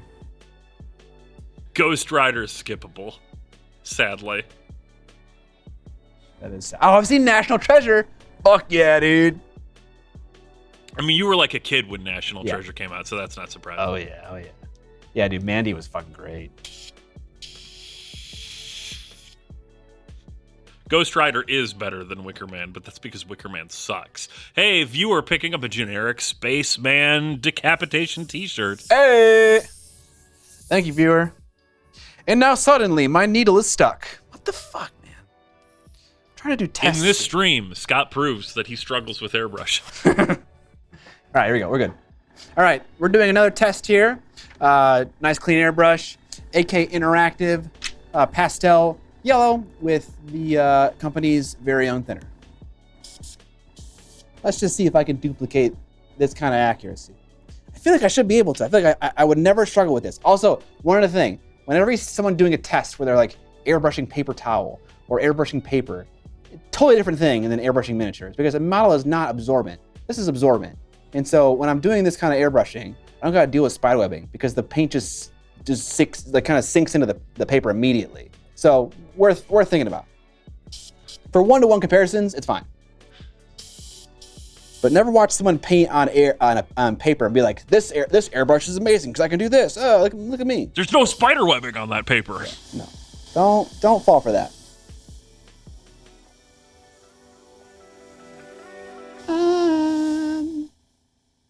That said, painting on something like a cutting mat is going to be a lot more similar to a miniature because That's true. It's a hard plastic. Yep. What did you miss so far, Wolf Parable? Well, let's break it down. Scott has gone down an entirely different rabbit hole than we were originally thinking, testing various ways of painting like a sunny yellow highlight color. Comparing drop paints against all sorts of competing ways of doing it. Different brands of airbrush paint and thinning regular paints. Scott, what do you think about this method? It looks like you're not getting as fine lines. I'm not. Here's all I'll say. It seems like it's a little bit more idiot-proof than everything else. Can you not somehow find a magic mix to get very close to drop paint? Probably. But in an hour and 40 minutes, it is the victor of us thinning acrylic paint, normal acrylic paint, both Vallejo and AK. It beat Army Painter airbrush paint, I think, with a little bit. Add a little bit extra thinner even, and used a higher PSI, and it wasn't as good. So drop paint, there's something going on here. Okay. All right, let's go back to that skeleton and just paint that guy. Sorry, resubscribing with Prime for 2 months in a row. Just tuned in. Scott's a graffiti artist now? Yep. Always has been. Better believe it. All right. Thank you for the sub. Scott has spent the entire Scale 75 review stream crucifying Army Painter. No, I haven't. Not at all. I mean, so here's the thing. There probably is some way, because like Eon's Battle just in the chat, like, I don't know, maybe like an hour ago, saying that he loves the stuff. So there's more to explore there.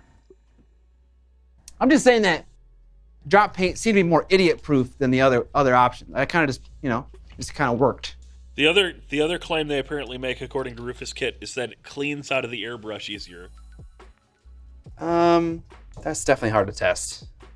I didn't notice that being the case, but I don't really even know how you would test that.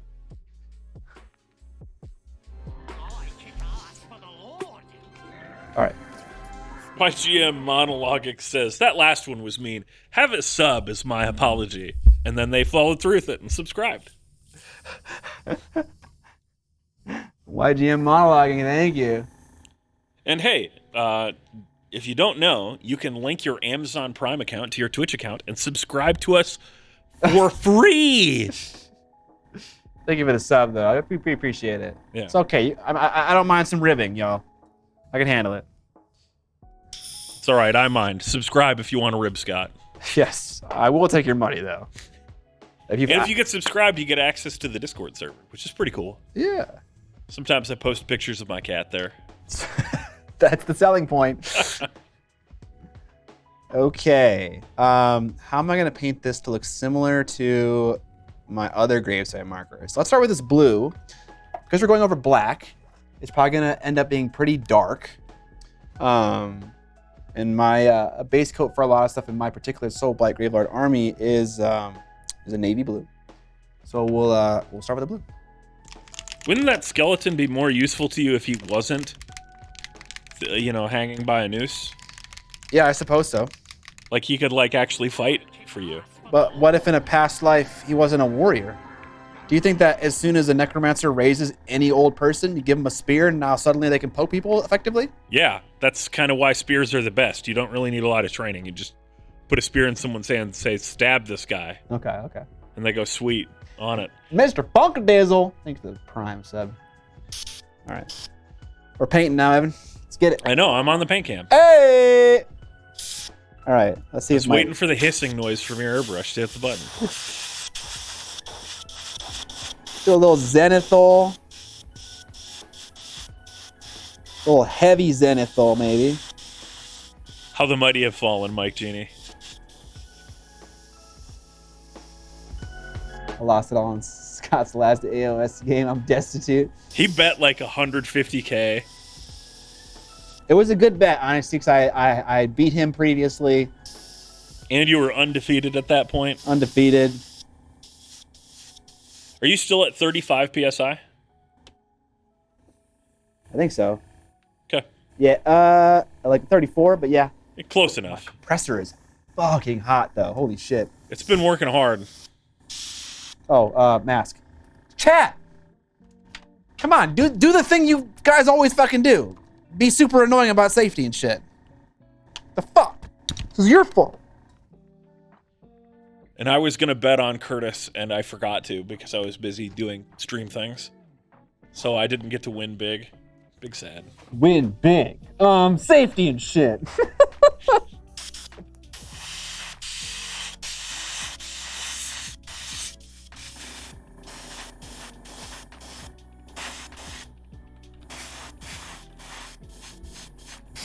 Okay, here's what I'll say about this blue paint. This blue paint is this color. And it's taken a lot. It's taken a lot to get there. Like this is like 3 layers of paint so far. They said it was good opacity, but I don't know. I didn't thin it at all. So that's kind of interesting.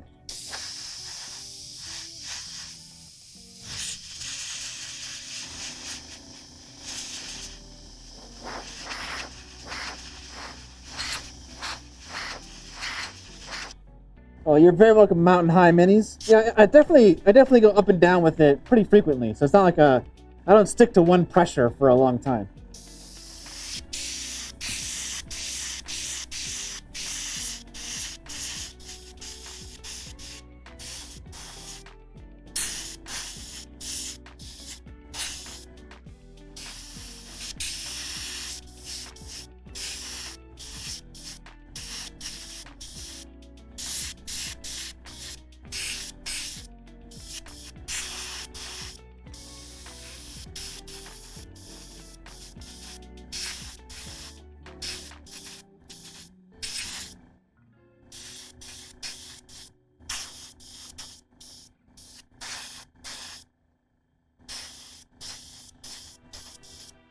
I'm being a little bit more liberal with my zenithal application of paint because I'm seeing how poorly this paint is covering. And so if I hit it from the side and kind of get some blue paint in those darker recesses, I'm just going to turn that dark paint into a dark blue, which is kind of what I want, honestly. So yeah. Okay, now let's get that fucking sexy ass mint green color. That color fucking got my loins moist. Yo, did you guys see the new Miniac video today, dude? Go check it out if you haven't seen it. I believe that Angel mentioned that the opacity was one of its weaknesses. Well, that's kind of interesting because Scale says that the opacity is good. So Angel said the entire range had bad opacity, or just that blue paint? Virgut.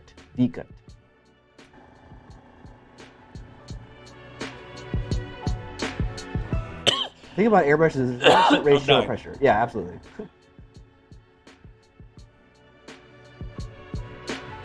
Scott needs a high VIS vest and a hard hat. Okay, yeah. Sarah says the opposite. Oh, he said it varied by color. I don't think it covers better necessarily. At least that blue certainly did not. I'm also not gonna clean my airbrush like I normally would. I'm just gonna use water and just see what happens.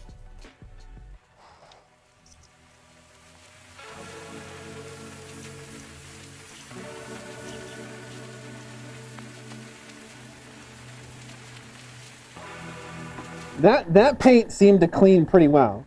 Here, let's take a look at the cup of my airbrush. Are we seeing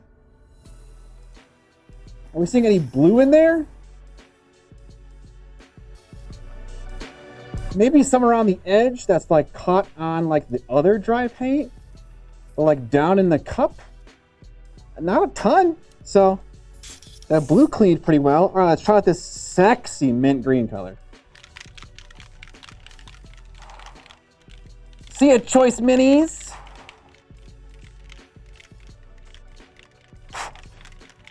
Coverage varies by colors, yes. So it is indeed like every other paint in that regard.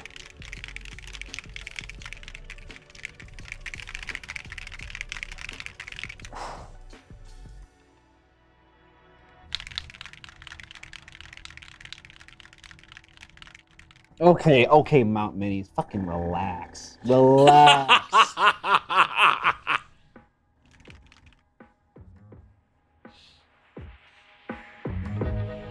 Bro. On the other hand, their browser history might be really clean. Yeah, that dropper is completely fucked up, Tom. It is fucked. Whenever I use it, I fucking get paint everywhere. I do like that color a lot. And I like it a lot too. All right. We're straight in. We're straight in. No thinning! You gotta shout it because it's all caps. That's true. It is all caps.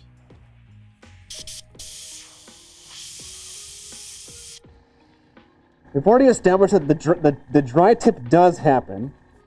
So I will just clean it off in between colors. Why not? We'll just... Oh, that reminds me. I gotta text Mike. Alrighty then. Nope, that's the wrong model. There's the right model. Oh, it's still kind of wet, actually.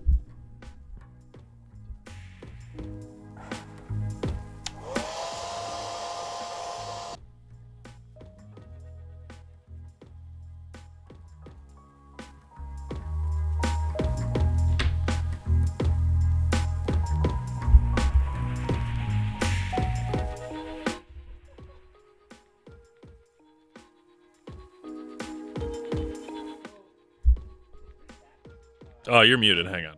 Oh, okay. Say that again.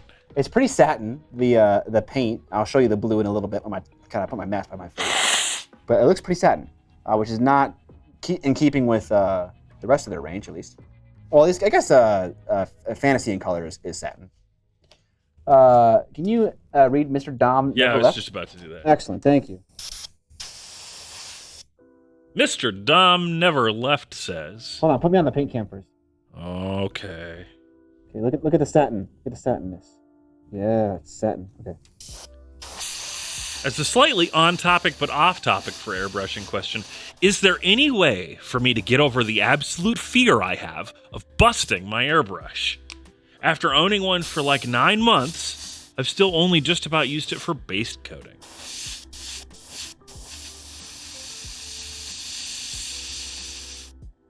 I mean, if you want the toxic marketing answer, it's to grow a pair. Just do it. Nike. I mean, if you want to buy a cheaper one and fuck around with that, you can. But like, the worst thing that's going to happen with your airbrush is you're going to break the needle or you're going to break the nozzle, probably. And Scott just broke a nozzle right before we started streaming. Yeah, I did. And he's been airbrushing for like 7 million years. 7 million years. But no, I mean, the point is that if you break those things, they're replaceable. Yeah. And they're not that expensive, honestly. Like a needle is like $10. And I don't know what a nozzle is, but I can't imagine it's that much more. I think it's actually less. Might be less. So it's like, I wouldn't worry too much about your airbrush. Maybe you'd clog it, but like you can get that paint, you can get that out with, with nice cleaning up. But yeah, a lot of things you break in an airbrush are replaceable. It's kind of a nice tool like that, is that you can fix it. You can't. I've never totally fucked an airbrush. Never in my life. Has anyone in chat totally fucked an airbrush? And if so, how'd you do it? Is it satin because it's taking longer to dry, or is that dry paint that's satin? I believe that's dry paint. Zambies, I touched it. Don't just say yes. Say yes and how you did it.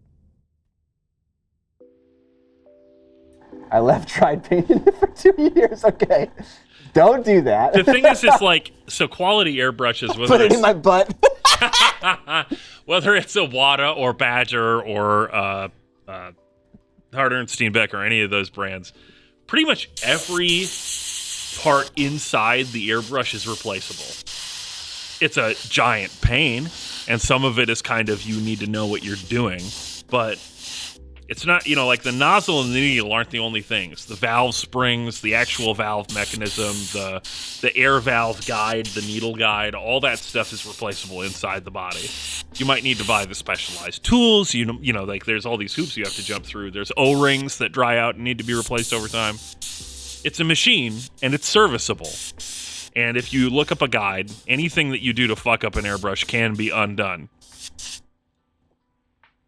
Probably. That's nice looking. He's very minty. I know. I wish I didn't have a bunch of weird colors.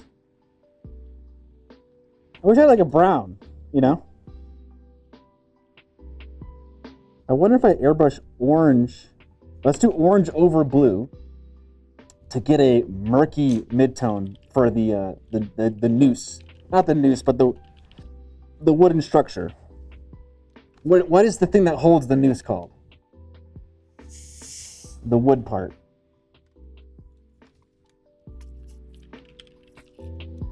Anyone know? Gallows. Yeah, it's the Exhibit? gallows. Nice. Thank you, chat. Sorry, I can't read and listen to you at the same time. You're good.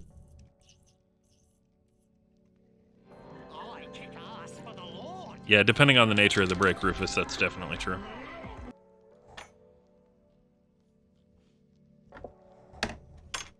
Mr. Dom never left. Subscribed with Prime. Liked our answer on that one. And PA Gamer Dad, subscribing 7 months in a row. Woo! Also with Prime. Another Amazon sub for the channel. That's the way to do it. Thank you, guys. Thanks for the support, y'all. Thank you for the advice and convinced me to give it more of a go. You're welcome. Yeah, I wouldn't worry too much about it. There's a couple of really good guides that you can follow for cleaning out an airbrush, and honestly, that's the biggest concern, is cleaning it out properly. That's the biggest piece of maintenance that you can do. Just buy drop paint. You'll never have to clean your airbrush ever again. Not a guarantee. At least not a guarantee by us. Wonder if it says guaranteed somewhere on their Kickstarter page. All right, we're gonna try some orange now over this blue. MJ Easy California, or MGZ. Thanks for the sub. All right, I'm gonna try to not get it on the skeleton. I should have done the gallows first, and then the skeleton if I was airbrushing clever, but I'm not. Just mask off the skeleton with your hand. Yeah, but the paint is really fresh. Get good. We'll use paper.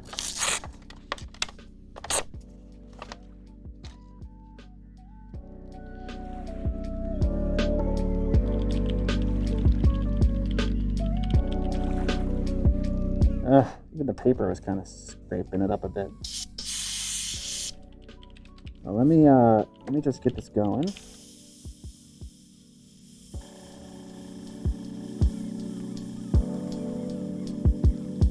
There's the orange. Orange.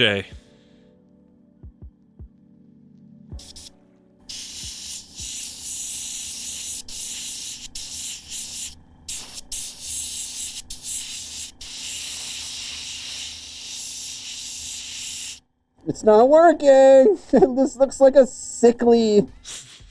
Kind of a putrid brown green. Yeah. Yeah. Oh well.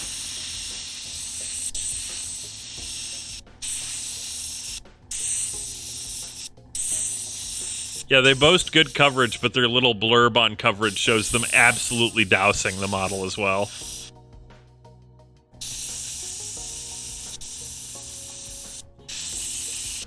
Oops. Got on the elbow. Don't do that. Too late.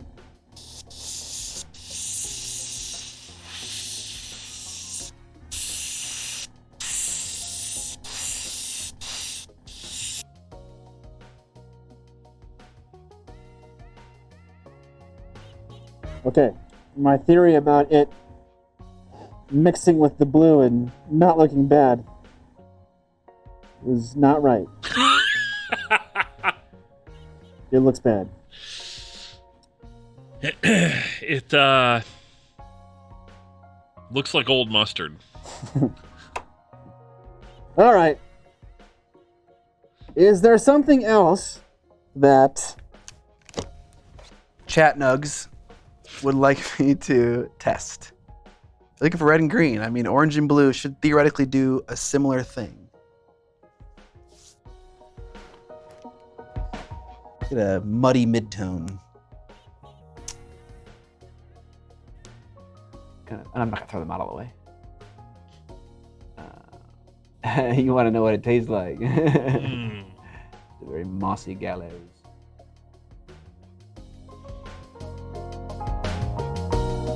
Can you paint a brush with it? Do you mean paint with a brush with it? That sounds more reasonable. That's my guess. I'm trying to interpret the words. Nice. We can try that. I definitely was wrong about nozzles being about the same price or cheaper than needles, though. By the way. I was thinking that maybe they might be pricey just because they're so tiny and intense to machine, right? Yeah, they're both really fine machine parts, so. Yeah, but it's like fucking threading and shit, and it's like a hollow piece, like Fucking threading and shit, man. threading and shit.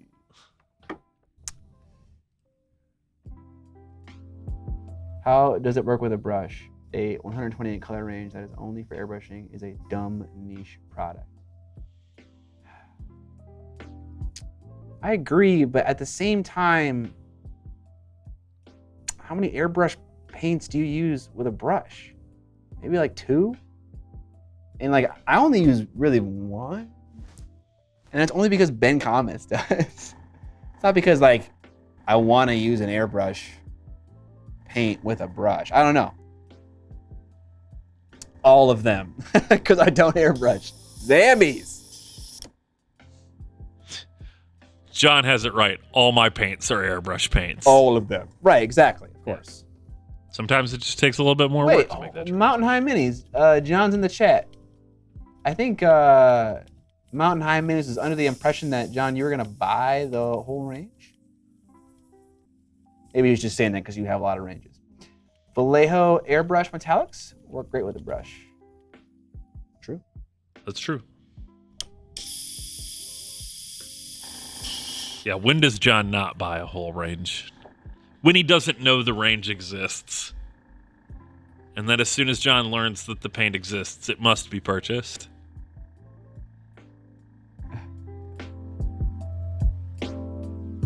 Okay. I'm going to turn the airbrush off. Can you mute me for a second? Yeah, you're muted.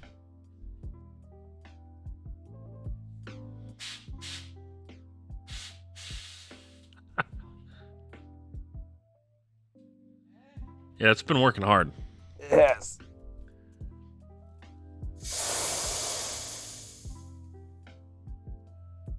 All right.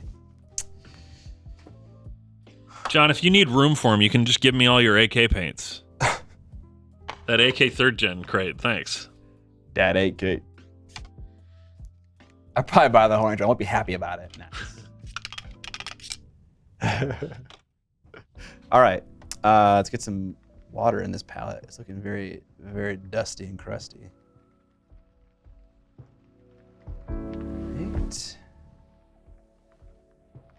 Right. We discovered that we don't like paintbrush painting with Army Painter airbrush paints. And apparently we don't like airbrushing with him either. No, I don't know about that yet. Okay, let's get this sexy mint color, because fuck yeah, this color rocks my fucking world. And then we will fix up our little yellow mistake here. Time for a Mai Tai while I watch? Yes, that is Travis. Bro. I want a fucking Mai Tai. I love fruity mixed drinks, man. Man, you really did elbow him. I did. I nailed him.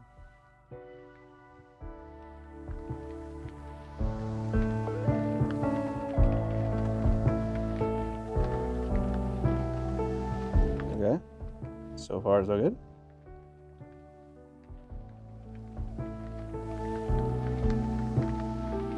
Mountain High Mini says, I found another fireball you didn't find in my paint case.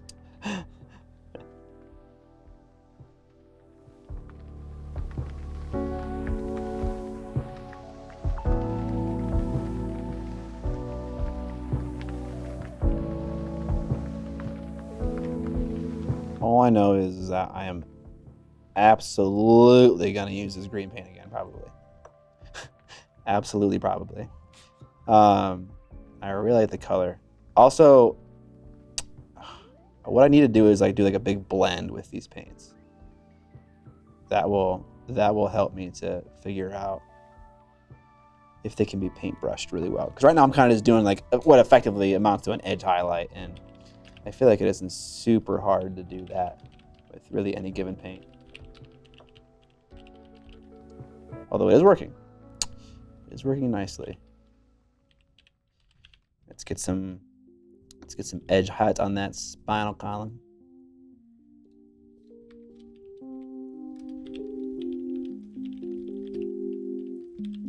Oh, the guy who tattoos me is coming back into town, and he's like, do you want a tattoo? And I just thought of the best tattoo ever. I'm gonna think up all of the amazing props that I love from like all the 80s fantasy movies I've been watching recently, and get like a bunch of, an array of weaponry and gear.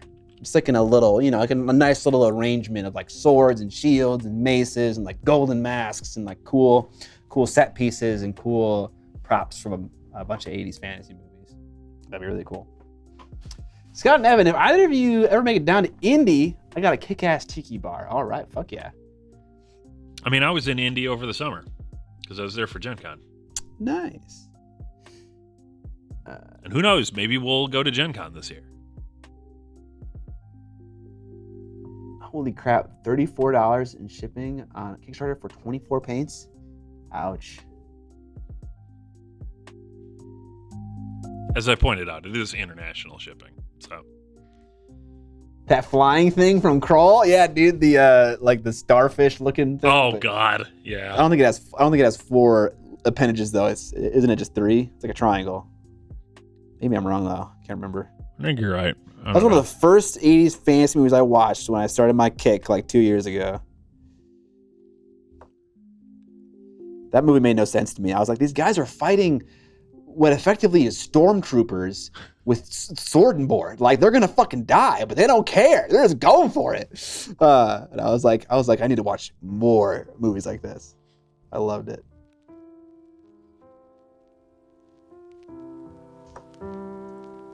Doesn't How to Lose a Guy in 10 Days reference Kroll? Does it? I haven't seen How to Lose a Guy in 10 Days. That's my wife's favorite movie. And, I don't know if that's a good or a bad thing. I mean, I don't know. But her dog is named like something the Destroyer, and I thought it was a reference to the villain in Kroll. But I might be getting this wrong right now. Does someone know this? It does? Yes. That was the name of his penis? Oh god, not his dog? Oh god, dude. Yeah. Kroll, the Warrior King. Yes! Yes! Oh, that's so good, dude. It's not as good as Show Nuff, the Shogun of New York. Show Nuff? That's fine. Oh boy, we gotta add another movie to the list. Oh boy. Are you actually adding movies to lists right now? He just laughs. Doesn't answer the question. So it's from a movie called The Last Dragon, which is a 1985 martial arts movie that was made by it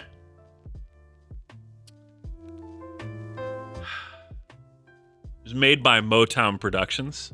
Okay. And it's a cross between a kung fu movie and like a blaxploitation film. Oh, okay. And so there's the kid. Hold on, y'all. Tattooed Tabletop coming in with 10 gifted subs. Damn, dude. Thank you, Tattooed Tabletop. We had a nice conversation at LVO. It was a good time. Thank you so much for the support, my dude. Really appreciate it. I'm surprised he didn't give you a tattoo, though. Yeah, what the fuck? Come on, man. So the main character wants to become like Bruce Lee. And then gets embroiled in a kung fu movie plot that takes place in Harlem. And it's amazing. I saw it at the Uptown Theater, and I was like, I can't believe this is real. I can't believe this is happening. My martial arts viewing is very limited. And that is when I finish with my conquering of all 80s fantasy movies, which I'm getting close. I want to go into sci-fi 80s, or I want to go into martial arts movies, because I think I would love that. I've seen like Crouching Tiger, Hidden Dragon. What's them called? Is it called Raid? Shadow Legends? No. No, it's like Dread, but the kung fu version. The Raid. I've seen both Raids, and I've seen all the Ong Bak movies. Yeah. Ong Bak the Thai Warrior is pretty sweet. And that's kind of it. That's like all I've seen. Those three franchises. Also so Mulan. Much work to do. I know, dude. Where do we find time for all these movies? There's like Ip Man too. I know like Ip Man's huge. I know like a ton of Jackie Chan movies. There's a lot of great Jackie Chan movies and Jet Li movies. And Jet Li, yeah. There's, of course, the classic Bruce Lee films. Yes. But like Corridor Digital talks about kung fu movies all the time, and so I was like, okay, I gotta get in on this. Have you seen Hard Boiled? No. Which is not a kung fu movie, but it is a Hong Kong action movie. I have not seen that one. Okay. What John Woo movies have you seen? You've seen Face Off, right? No. That's the one with Nick Cage, right? Yeah. No, I haven't seen that one. Seen Mission Impossible 2? Enter the Fat Dragon. Mission Impossible 2? Yeah. I did yes, I've seen all of them. The one where they do motorcycle jousting? Yeah, dude. Yeah. Yes. John Woo knows how to make ridiculous movies. That's fun. Like, Mission Impossible 2 is not one of his best films and has some real problems, but the motorcycle jousting that everyone got really mad at, I was like, no, that's just awesome, and everyone understands that it's big dumb. It doesn't matter. I love that. Okay, it's 3:11. I have another paint range that I want to try out. Actually, I don't know if I can try it out on stream. I have to ask someone first. Ooh, secrets. Because I want to paint the rest of the skeleton guy, but I don't really want to deal with the limited paints I have here. And so I will, I'll ask this person who gave me these paints if I can use them on stream.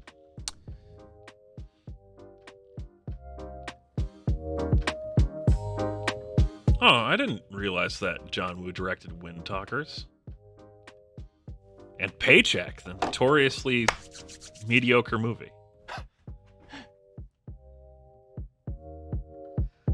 We need... I guess I could do more airbrushing. But I'm kind of over that right now.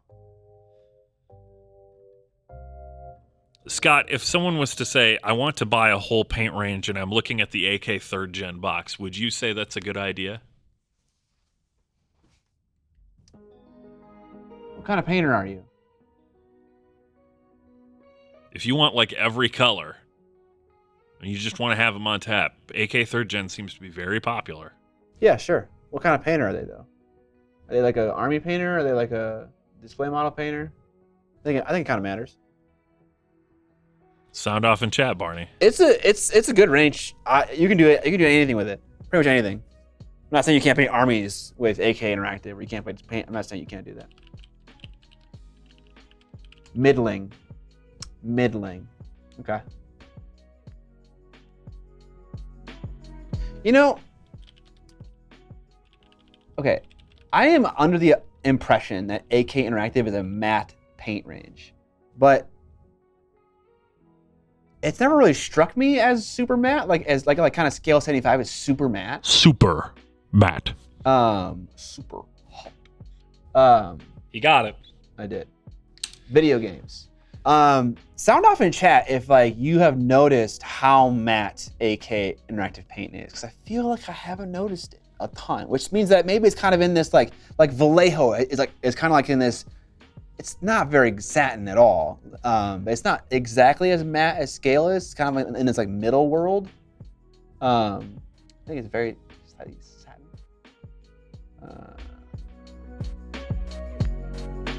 Thank you, Man Cub. Appreciate it. Okay. Man Cub. All right, let's do some. I haven't noticed at all. It's just very nice to work with considering pigment and flow. Yeah. The other question is, so this was for Barney 321. How many paints do you have already? Is this a frivolous purchase, or are you just like, you know what? I need a bunch of colors. I keep running into gaps. I'm just gonna buy a whole range. Gaps on gaps.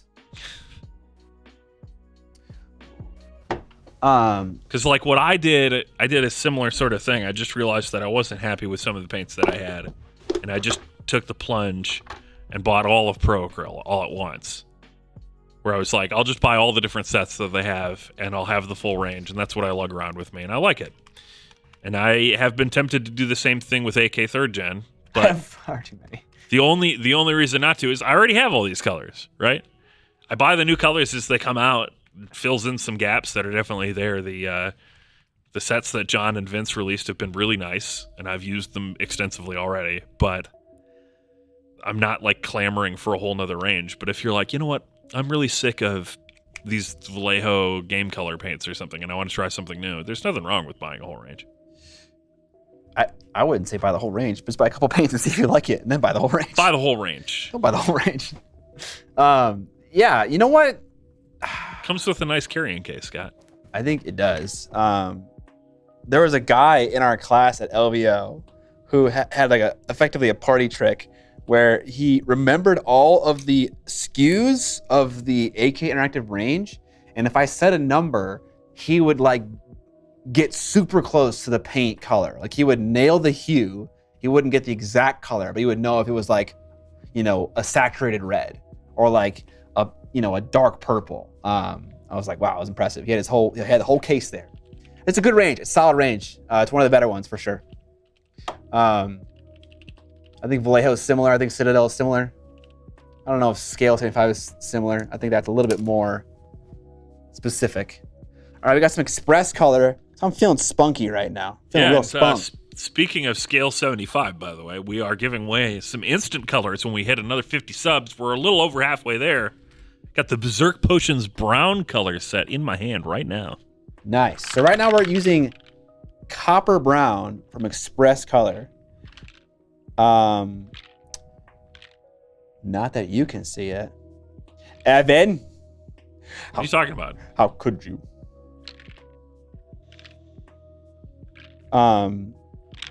It's a little too brown. Oh, sorry, it's a little too red for me right now. A little bit too red, not dark enough. But we trying it out. I wanted to try it out because I don't know. I kind of like the idea of the matte finish on the wood. It's a little too brown, although kind of my fault because it is called copper brown after all. So, what did I expect?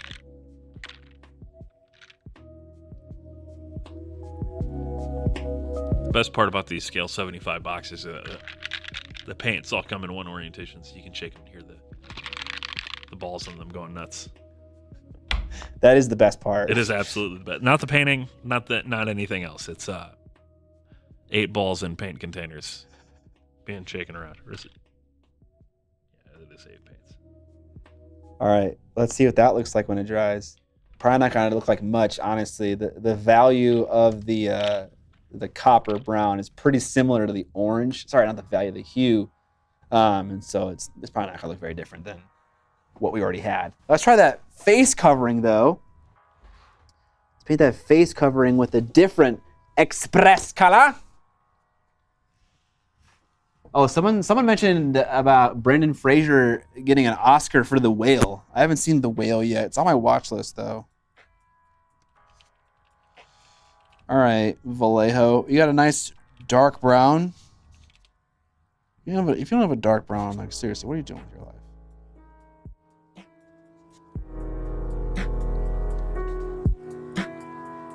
This is wasteland brown. Maybe that is what we want.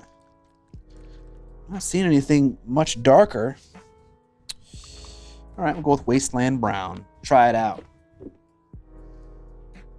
The Whale is very good. Are you a Darren Aronofsky fan? 100% I am. I haven't seen Mother, but I've seen, I think, all of his other movies. The live stream of Scott openly weeping during The Whale is a very specific Patreon tier, but I'm here for it. You know what's weird? Is I'm not a super big fan of being sad while watching movies. I don't want to be sad. You know? Like, I don't mind being afraid. Like, I like that. So watching horror movies is like, I'm cool with that. I like being upset or angry because the character is so just like evil or just mean. I like that kind of emotion evoked, but I don't like being sad. Then don't watch The Green Mile. I mean, it's true. I've seen my fair share of sad movies, but sad movies are the best. But when I know they're sad, I kind of avoid them a little bit, which I know I shouldn't. That's just kind of me right now. I still want someone to actually make a movie called The Dog Dies at the End, as opposed to couching the exploitation of those movies that always make you cry. Yeah. About a very special, generally dog, but special pet that dies at the end. Yeah, that's never fun to see.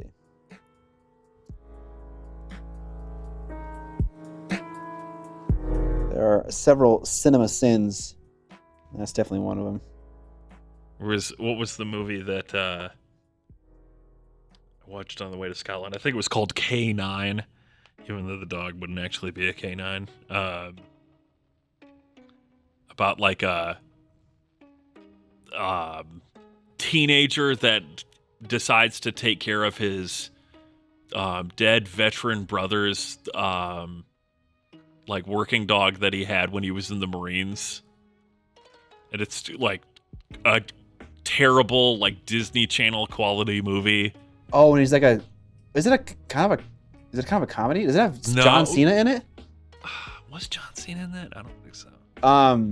This one I just used is called Wasteland Brown, and it's also very orangey and coppery. What I want is a dark brown, a dark warm brown. Not orange, but nice and dark. I'm seeing like these special effects like rust and stuff, and they look like the color I want. So if I show you these colors, that's kind of what I want. Oh my god. If you just do dog movie and then a year in a search, you will find like this specific type of film for every year. Dog movie 2019, A Dog's Journey. Dog movie 2017, A Dog's Purpose. Just skip the first 10 minutes of the movie. Mountain High Minis. Travsky. I'm gonna use this special effects corrosion just as a express paint. Fuck it. See what happens. Yes, we're talking about Max. That's it. It was not a great dog movie. All right, let's paint this rope. Rope. Why do you need fucking rope? I watched that on the way to Scotland, or maybe it was on the way back from Scotland. And the old lady, someone's babushka, who was sitting next to me, also watched the movie, and I had to help her turn on subtitles because she didn't speak English. Like the cartoon character of a Eastern European grandma from top to bottom, including what she was wearing. Nice. And she's watching this stupid movie about like a bomb sniffing dog that ends up in the hands of a teenager who's like trying to uncover a small town conspiracy or something. Oh, Hot Fuzz? No, Max. Okay, I used the special effects paint as essentially a wash, and I don't really think it's functioning like you would want it to. Okay. Did you thank Barney321 No, I didn't. for subscribing? with Barney Prime 321. for 7 months? Thank you for the sub. There you go.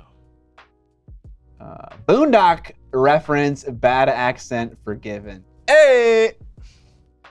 That was one of my favorite movies as a high schooler. I was like, yes, this movie fucking rocks, dude.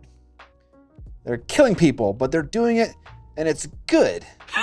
And I was like, wait, is that okay? What does that say about me? Yeah. Such a good movie. I remember loving it a lot, but I don't know if it was a good movie. Everyone kind of hates that movie is very poorly reviewed. Boondock Saints. I'm going to do a little hair drying. I have muted you. Boondock Saints is very strange. It's like a cartoon, but come to life. I like it though. Any movie with Willem Dafoe in it is an automatic win for me. So Tattooed Tabletop, I'm trying to get Scott to watch The Last Dragon, and I think the closest comparison between The Last Dragon is The Warriors. There's a very similar vibe to this kind of alternate Kung Fu New York thing going on.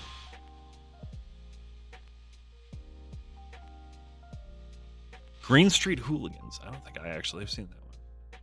Green Street Hooligans. Apparently it's got Elijah Wood in it. It's about a soccer club, right? Have you seen The Warriors, Scott? Yes. Okay, so that, yeah, the movie... Not the 80s one. What? The new one. There's a new one, right? The new Warriors movie? Are you fucking with me right now? Is there more than one? If there is, I don't want to know about it. Hang on. I've watched Green Street Hooligans. I don't remember loving it a lot, but it was okay. The Warriors is definitely the best of those three movies, though. I fucking love also how we're just talking about movies the entire time. I fucking love it. I love it so much. I love it. Well, anyway, the movie I was talking about before, the Kung Fu movie, The Last Dragon. Yes. It's very in the same vein as The Warriors. Okay. I'm down for that. Okay. I'm gonna do some highlighting, and I'm gonna use this sexy green color that we have. I will say it does split on a wet palette more than any paint on my wet palette currently. So something to note. Not a deal breaker though. I don't mind doing a little mixy. Mix and swirl. Mix and swirl. We're gonna use this as our highlight color. So we're gonna mix this into our classic brown leather.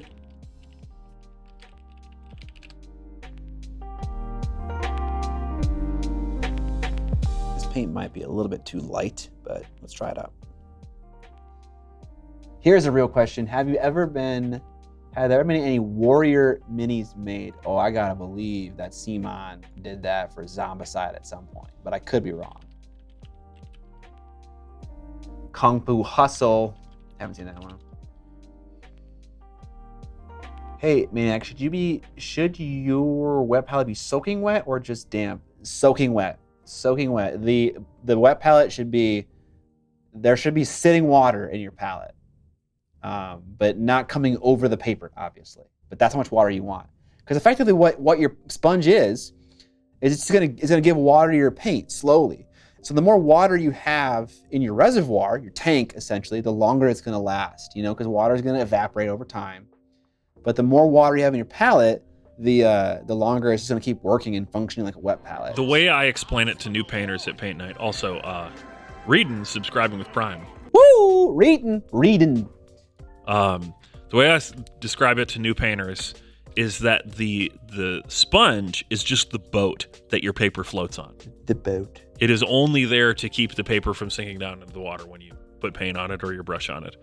The water in the cup that is your wet palette is what's important. So yeah, fill it up as much as you can. I wonder if there wasn't a sponge there, would the water still wick through the paper? I think it would. But the problem would be is the paper would very quickly get submerged, and then as soon as there's water on top of the paper, you're done. In a hypothetical world where that didn't happen and the water just sat there nicely, is the sponge just there for stability? It does seem like it is, because water still be osmosing, sponge or no sponge. Water be osmosing all the time, Yeah. So there is a Warriors board game. I'm trying to see if it has minis. I think it doesn't, but is there like a Warriors skirmish game? Okay, did someone look up if there's a second Warriors movie? There was a remake that has nothing to do with the original, about like triad gangs in San Francisco or something. The original is like nuts and is in New York. Which movie has the quote, Warriors? The original, the 79 one. Okay, you didn't even let me finish, Evan. What the fuck? Osmosis Jones? Oh my god, dude, I've been fiending for Osmosis Jones recently. I don't know why. What? I've been fiending for it. Can you? Of all the movies to want to rewatch.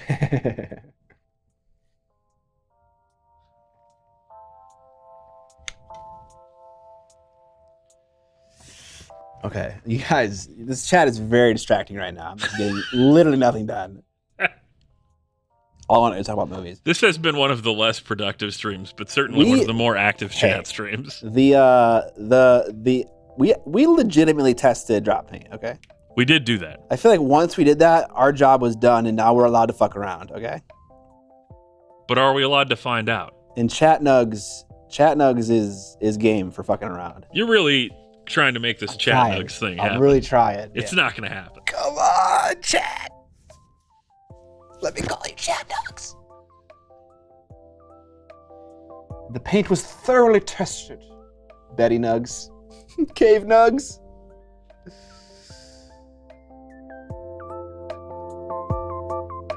Two minutes.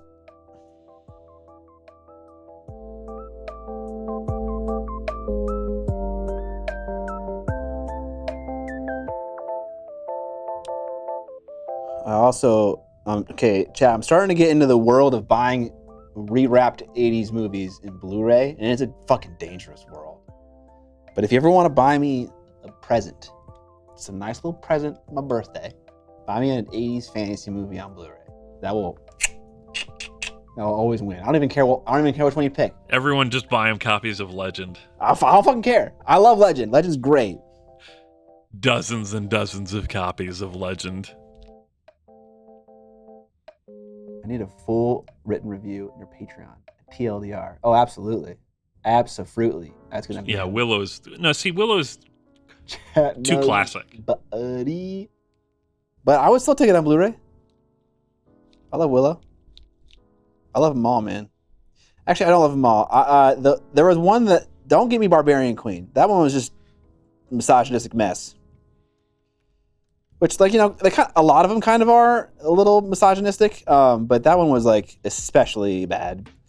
There's also a sequel to Barbarian Queen called Amazon Queen. I haven't seen yet because I'm kind of just like, meh. But we'll see. Army of Darkness is not an 80s fantasy film. But still good. Time Bandits, 100%. Deathstalker, fuck yeah. I haven't seen Deathstalker 3 and 4, but I've seen 1 and 2. The Barbarians, is that what it is? Weird Beard, I saw you like one of my review of Conquest by Lucio Fulci. Are you a fellow shitty fantasy movie lover? Fantasy movie lover?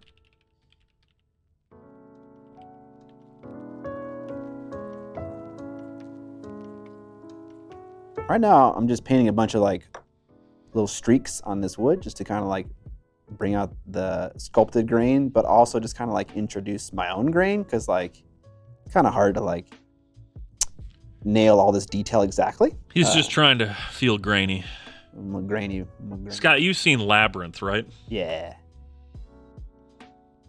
Although I did kind of fall asleep, so. But that's because I was tired. It wasn't because the movie was bad. I should watch it again. It was like 2 a.m. or something like that. I should watch it again. I often fall asleep watching movies these days. Same, dude. I think I'm old. It's so upsetting. My favorite part about it is I don't really fall asleep when I watch them on my own, but whenever I'm over at my buddy Mike's house and we're watching something, I conk out like every time. I just fall asleep in both situations. So I used the corrosion stuff on the rope and it actually looks green. Interesting. I've only fallen asleep during a movie at a movie theater one time. And I will gift a sub if anyone can guess what movie it was. It came out in the last 15 years. What was that gangster movie with Jack Sparrow in it? What? It's not Jack Sparrow. What's his fucking name? I'm an idiot right now. Actually, you know what? I'll narrow it down even more than that. It came out in 2010.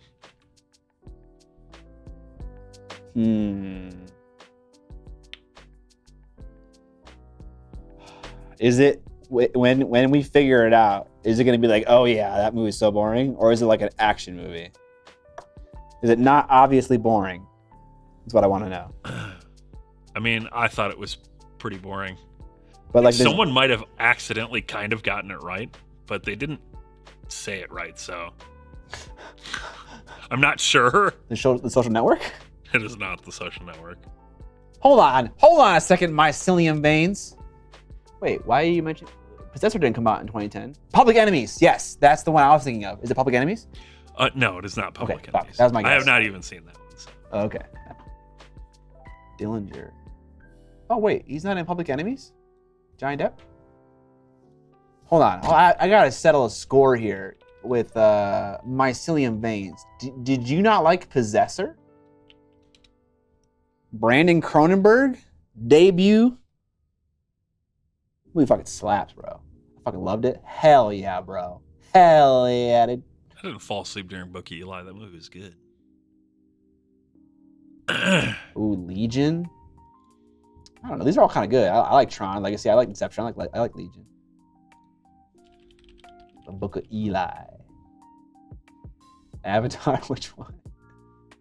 Oh, that is actually the correct answer. If they said The Last Airbender, I fell asleep during Avatar: The Last Airbender. That movie was so boring. So was it anime? No, it was live action. It was the one that Mr. What a Twist directed. Okay, that everyone hated, right? Yeah, that was notoriously loathed. I don't think the movie being bad was actually his fault from what I know about it, though. It was a lot of studio meddling and more like studio middling. That movie sucked so bad. So awful. I was like mad for about the first 15 minutes, and then I stopped being mad and started being bored, and then I fell asleep for about an hour and a half. Like Da Vinci Maestro, number 2, name is Dot. Or as I call it, Jeff. I don't name my brushes. They're expendable. As soon as they stop serving me, they're dead to me.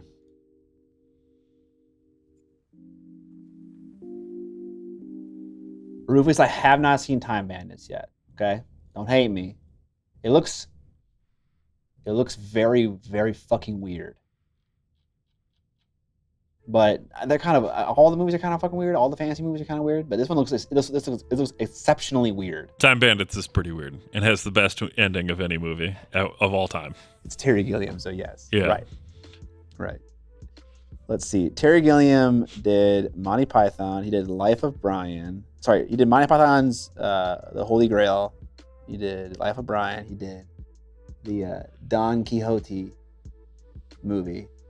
And I've seen all those ones, but I haven't seen that one.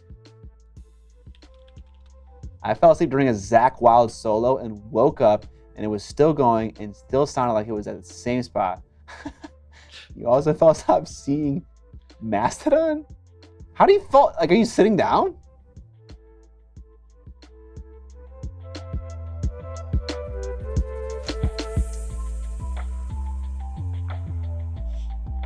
Is that what people want Adepticon to turn into, is watch movies with Scott and John? Oh my God, let's do it. Instead of doing Tup Live, you just show a movie. I get to pick the movie though. That's the agreement. Man of La Mancha. You are all subject to my terrible tastes. Brazil. No, I'm not. Is that also Terry Gilliam? He did Brazil? Yeah. That one is very divisive, I come to understand. Some people love that movie or hate it. I haven't seen it yet though.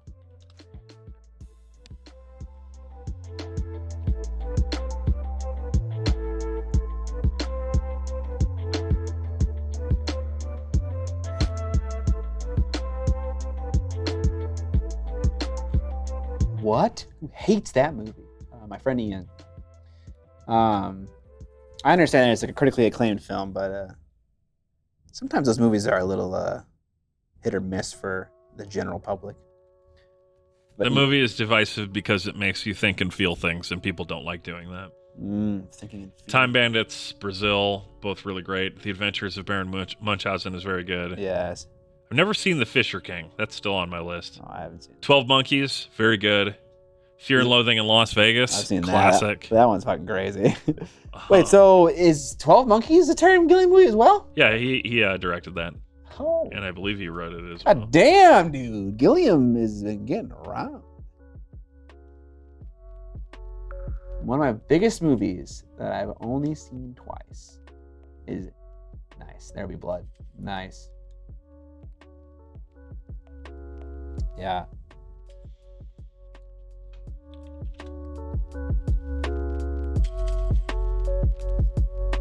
We got any love for Dazed and Confused in the chat?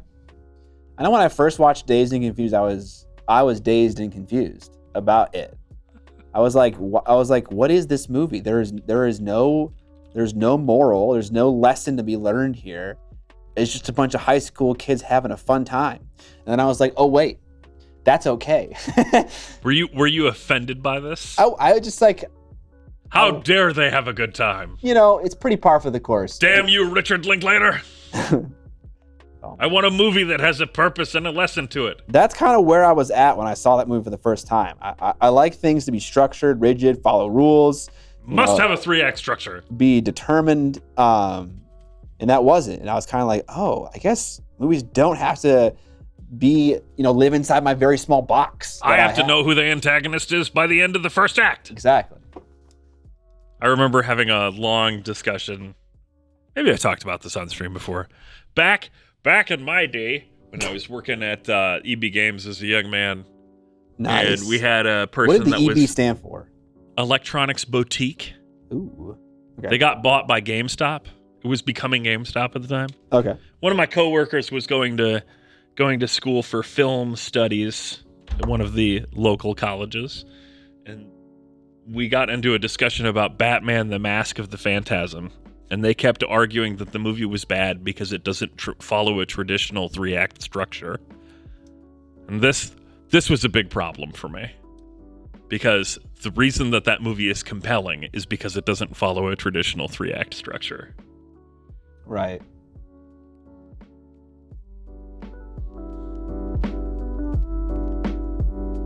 Yeah, no, that's the best Batman movie, probably.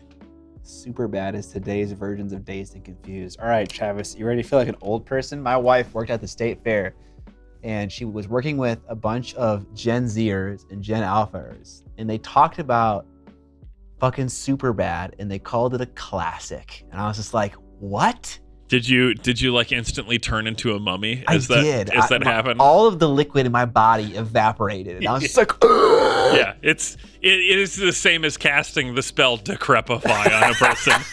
To point out that Superbad came out in 2007, which means that someone who was conceived on the day that movie came out is more than halfway through high school right now. oh man, it's rough. It's rough life out here being 31. Let me tell you. 2007 was not 14 years ago. Close though. But yeah, 16 years ago. that made me very sad to hear. But you know what wasn't 16 years ago? Broadsword Wargaming subscribing with Prime. Broadsword Or not with Wargaming, Prime. Real money. motherfucking Ollie giving me his actual dollars. Been doing it for 8 months, It's man. he's a content creator though, so it's content creator dollars, so it's like worth half as much. Just kidding, Ollie. I love you, bro. Broadsword Wargaming. We are actually old now, Scott. It's terrible. I literally dealt with dial-up. Oh my god, dial-up. Oh my god, dude. My fucking mom answered the phone and I fucking lost my ladder match in Warcraft 3. Oh. So fucking annoying, dude. Yeah. That was the worst. Hey, I lived in a very techie household, so we had multiple phone lines. Ugh. Yeah. Okay, hold on. Wait, Travis. Of course you coach high school, so you get the shit all the time. I'm gonna play the bangers. Missy Elliott, Lil Jon, dude. Yeah. Yes, dude. Lil Jon. What's that one where he's like talking about like fucking sweat and like to the window, to the wall. What's that song called? Can't remember. But Lil Jon had a recent banger, and the music video is these people falling through the floors of an apartment building. What's that song? You called? say recent. It's not recent. Is that recent? No. That music video Get came low. out like 7 years ago. Fuck. It feels so recent.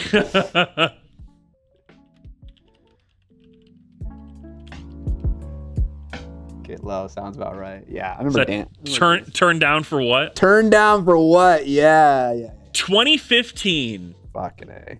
I'm dead. I'm dying. Oh, maybe I'm wrong. Hang on, let me double check this. Oh no, 2013. Excuse me. Okay. So 10 years ago.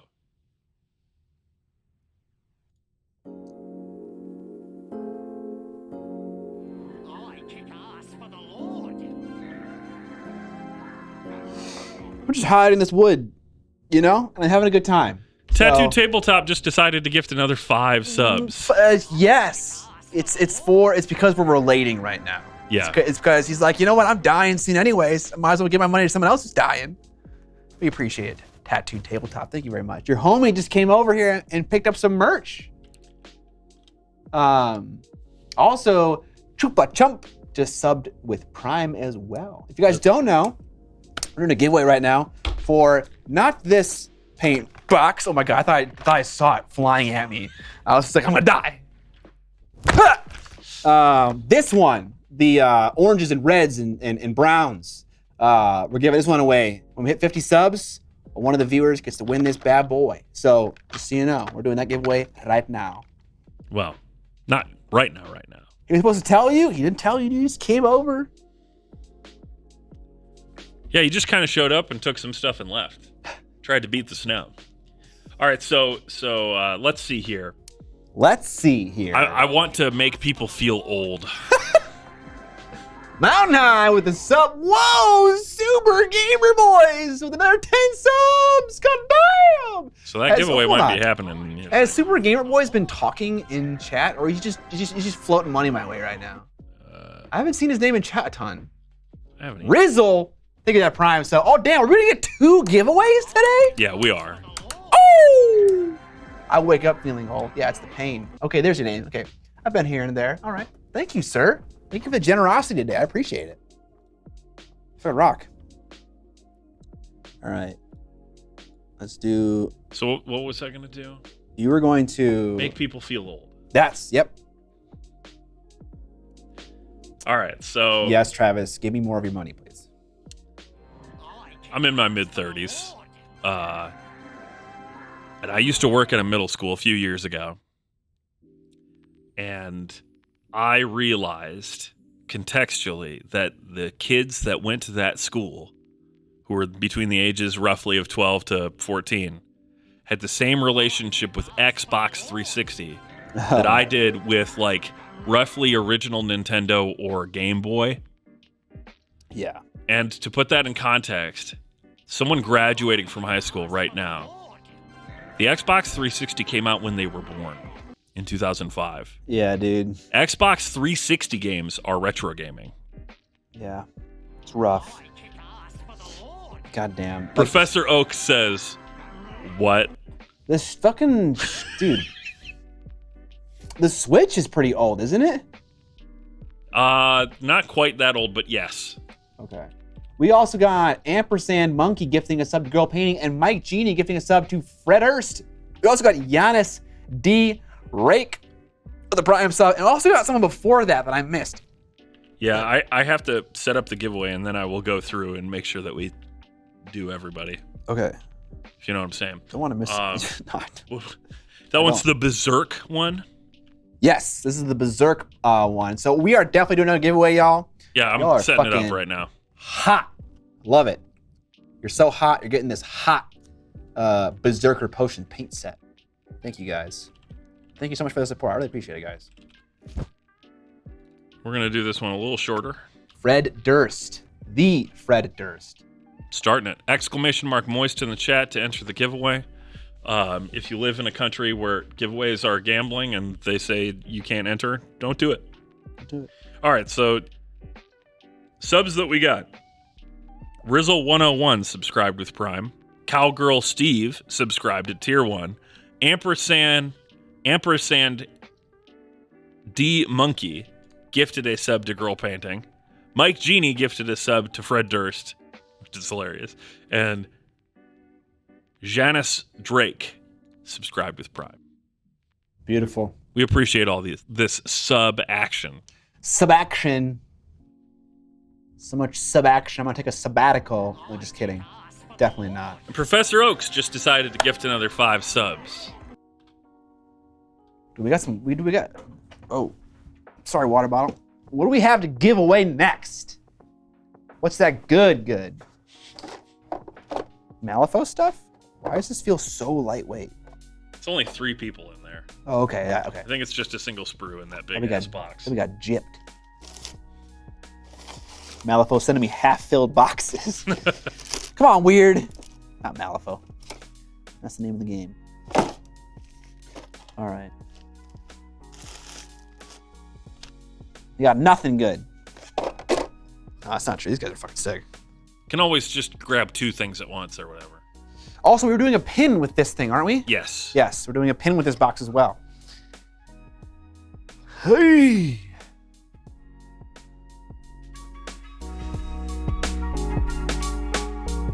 Donate a random mini Scott doesn't care about. I put all those in my big donation box. But how about I'll do you one better, Travis? How about instead of 1 mini, 3 minis? 5 minis, actually. Okay, hold on. We gotta do the first giveaway first. Yeah. Just going right now. Exclamation mark moist. Exclamation mark moist in the chat to pick up this paint set and also a Miniac enamel pin, which is low-key awesome. I love it. It's like metallic and reflective and cool. Gotta be a follower. You can type in exclamation mark moist all you want, but if you're not a follower, it will not record your entry. Yeah. Girl painting, nice. I like your style.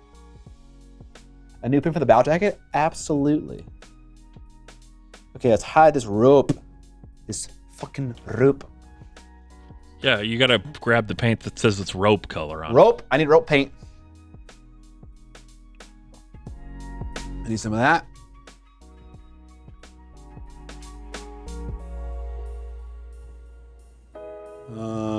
I need a silver. silver. Where's my best silver? There it is.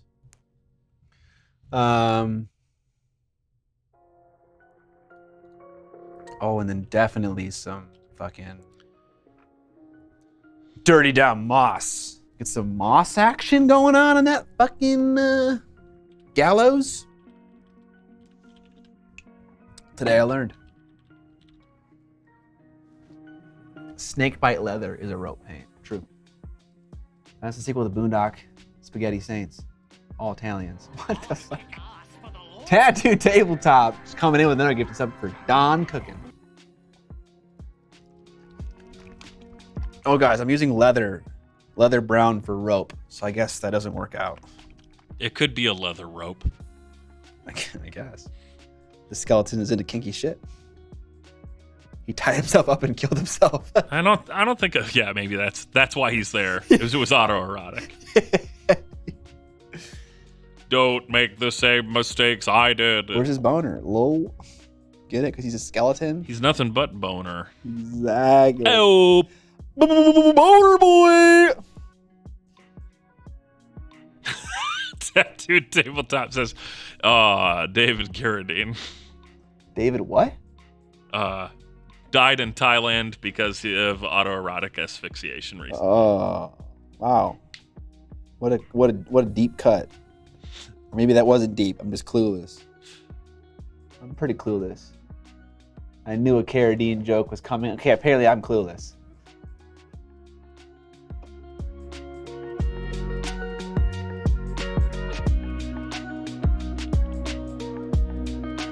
Okay, so Rufus Kid is trying to tell me something right now. Okay, Yes. I see your Rufus. It is? Okay. It is. All right. Did not know.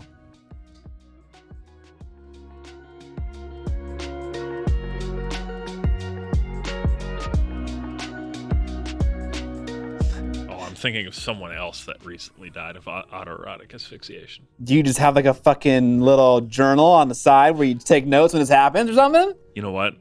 I'm not going to answer that question on stream. That's where it comes from, eh? Okay. I suppose I never thought about how the word is spelled. Misspelled, so it goes through. Okay.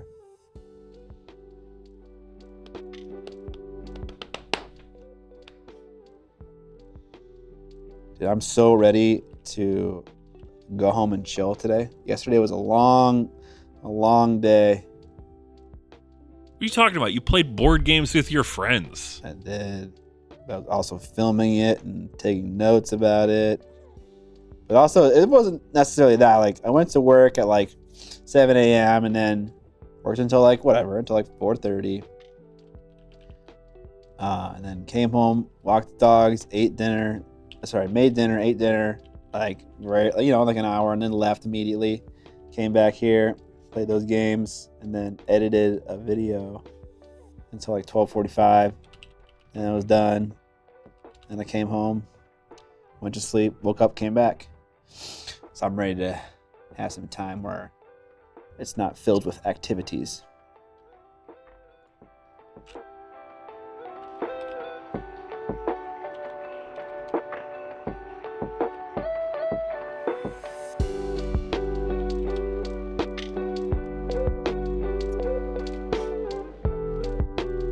Brushes are in good condition for a pro unless they're new. No, they're not new. They're good. They've gotten some pretty good use so far. I'm not sure if I don't know what a pro necessarily means. My new favorite Wikipedia page that exists is a specific page for autoerotic fatality. Oh no. Someone is keeping track.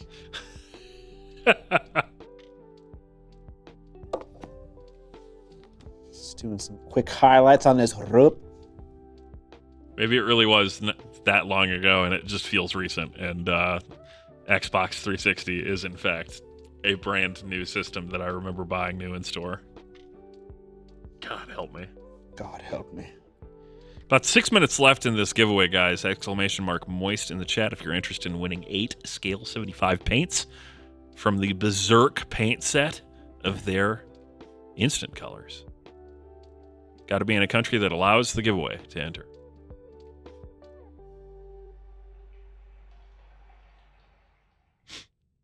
Remember standing in line at midnight for Skyrim? Dude, the only video game I went to a store early to buy was Crysis 2. And no one was there. Just Well, that's me. because the Crisis games all sucked. Well, I was there, and there wasn't a line. And I played that game all day. Scott's smart enough not to engage in my trolling. X-Size are 79 subscribing with Prime. I laughed. I laughed at your rib. Yeah. Yeah. What do you want me to say? I thought you might get defensive since you were a former Crisis Forum moderator. And also a professional gamer. Pro gamer. Technically, I was paid to play that video game. I have been paid to play video games as well. We are both pro gamers. Pro gamer. Yeah. Okay. And what's pro gamer? If you were given like anything for playing video games, you're a pro gamer. That's right. I held a world record in gaming for about 2 days. Wow. Yeah. I had the top score in Ace Combat, whichever the 360 one, Ace Combat 6 cooperative. I had the top scores until the game came out in Japan and they started crushing us. Oh, sad. Fucking people, dude. So if you're a QA tester, you're not a pro gamer. And here's how I'm going to justify that. Even though you are interacting with video games, you are not playing them directly for compensation. The compensation that you're getting is the documentation that you're generating about problems with them. You're not getting paid to play. You're getting paid to talk about or write about the problems that you've had.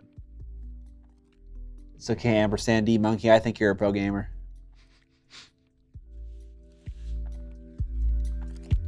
Unless the act of playing in and of itself is the thing that you're being paid for, if that's like the only expectation. Yeah, you also have to do the same shit over and over to reproduce problems. Oh, man. Bug only happens when you use starting gear through first 17 levels and select conversation option B every time. It sounds like a fun job, and then you think about that, and you're just like, maybe not. It's definitely one of those things that the brochure would make it sound fun, and then you'd realize that it's like living in purgatory. I know quite a few people who have done game QA, and it's not a career that people stay in for a long time generally. No. It's the ultimate grinder. Does anyone like the show Mythic Quest? We got any Mythic Quest watchers? The hell is a Mythic Quest? It's a show. It's a TV show about video game development. And it's got a couple good castings in it.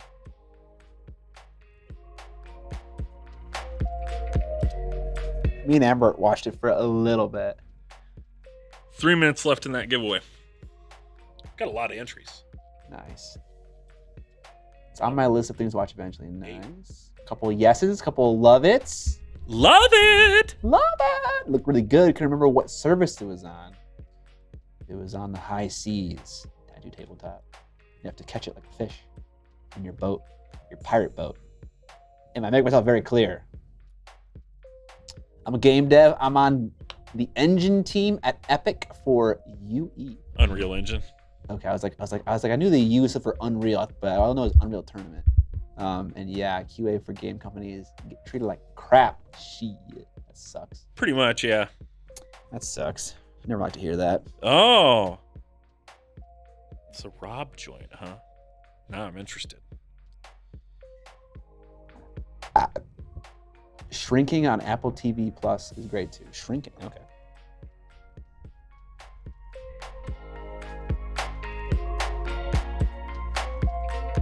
I wonder if it's snowing out there yet.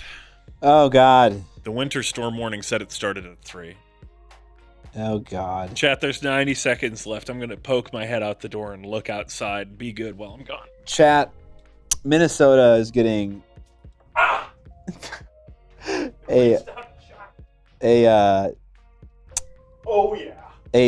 fuckload of snow. Like Amber was like, I don't think you're gonna be able to drive to work. And I'm like, yeah, whatever. Like I have a 10-minute commute. Like how could it snow that much? But like, dude, if I drive here and get here and then it snows more and then I'm stuck here, I'll be so fucking mad. Yeah. So it's possible. Here's why I'm concerned about it. Okay. It started I was telling Scott before this on the stream about this. It started, their prediction was roughly 8 to 12 inches across the metro, which is a lot. But, so they predict high, no big deal. But every revision since then, every single one has been upwards for us. It went from 8 to 12, to 12 to 15, to 12 to 18, to 15 to 18, to like 15 to 20, and now I think it's 18 to 25 inches. In the course of 36 hours? Yeah, it's going to be basically a little less than the next 2 days. Okay. Like 40 hours or something like that. Jimmy, what? Thanks for the sub. We're boned, man. All right. I'm glad that we're not planning on doing a Thursday night stream because I don't think it would happen. But you know what is going to happen? In 6 seconds, I'm going to pick a winner for this giveaway, and they better be in the goddamn chat to get their prize. Goddamn, I want to give it to them. Chat nugs. Better be there. Doc Scroll is our winner. Sound off in chat, Doc. The real number going up is going to be people getting towed for snow emergencies. So that's fucking. The way I know that this one's really bad is the city of Minneapolis has been going around and publicizing that there are free areas to park during the storm. Like you can go park at the farmers market lot that they normally use for that, and there's another thing by the Basilica. Oh, the one under the interstate, the Minneapolis farm market. Yeah. They're like offering up city property that's normally not allowed to be parked in. They're like, we know that there's going to be nowhere to park because a lot of the streets are already in one side only parking. Come here, leave your car here, don't get towed. Dang. Yeah, it's gonna be really great. Doc is in the chat. Woo! He scrolled away. Hang on, I gotta whisper you, Doc. Hey, I'm whispering you. Hey. Got little silver nails. Your name? You have a cot in the studio? I do not. Well, there's a couch and a blanket and a pillow, so kinda. Oh, I thought you said a cop in the studio. No cops. We used to have security that roamed the building at night, but now we no longer do. Now we just all carry 357 Magnums. Hilariously, we had that security when your catalytic converter got stolen. Didn't make a difference. Maybe they stole it. That'd be sad. That's why they got fired.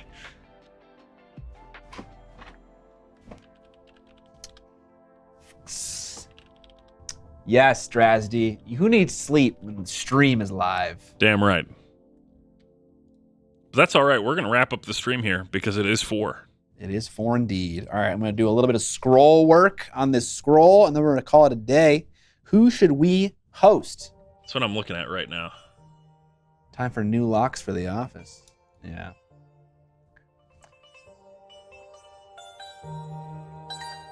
It's 4 feet. No way.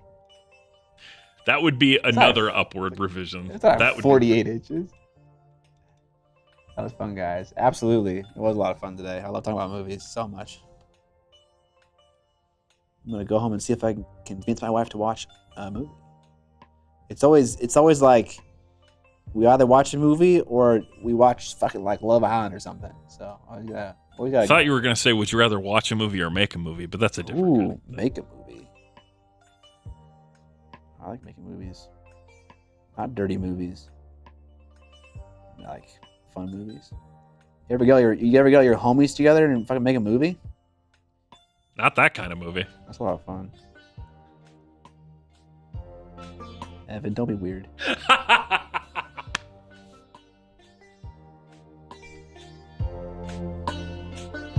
All right, got some shitty text on that thing.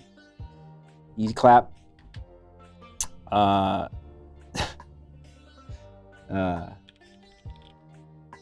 Such a me thing to not finish this incredibly basic model in one screen.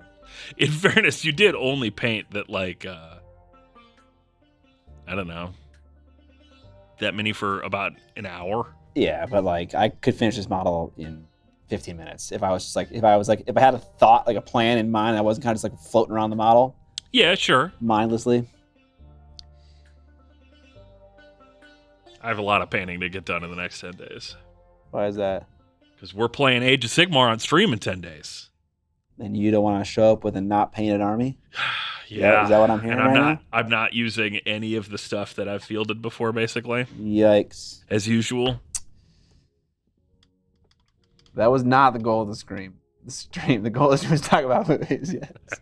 Mission accomplished, for sure. I'm just glad that we're not streaming on Thursday because I'll be painting. And I'm going to be painting tonight. Also, and I'm probably going to be painting tomorrow because I don't think Song Night's going to happen if we have like 2 feet of snow on the ground. Yeah. Probably not. Which actually, fuck. I was going to go this week. Wait, no. Yeah, I was going to go this week because there's no game stream and I had a match planned with somebody. That may or may not happen. Yeah, it's probably going to happen. All right, did we find someone to raid? I mean, like, we got the normal options. We've got Mohawk. We got Malev. There's some that I recognize or I don't recognize here, but they seem to be España. Okay. Which may or may not translate to our mostly English-speaking audience. Possibly not. Anyone got a good suggestion? Someone said Penny Arcade. We did Penny Arcade last time. Yeah. He also said that. We do like rating Penny Arcade because they get really excited and then they get nervous. TTS song games on Discord on Thursday. Who wants to get fucked by Greyjoy in my Discord? I will eat you alive. Not Evan though. That's bold talk, but not Evan. I'll play anyone else. Did I close all of my paint pots? I think I did.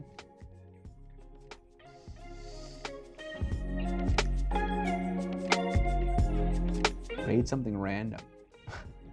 I mean, we could just pick one of the very small channels.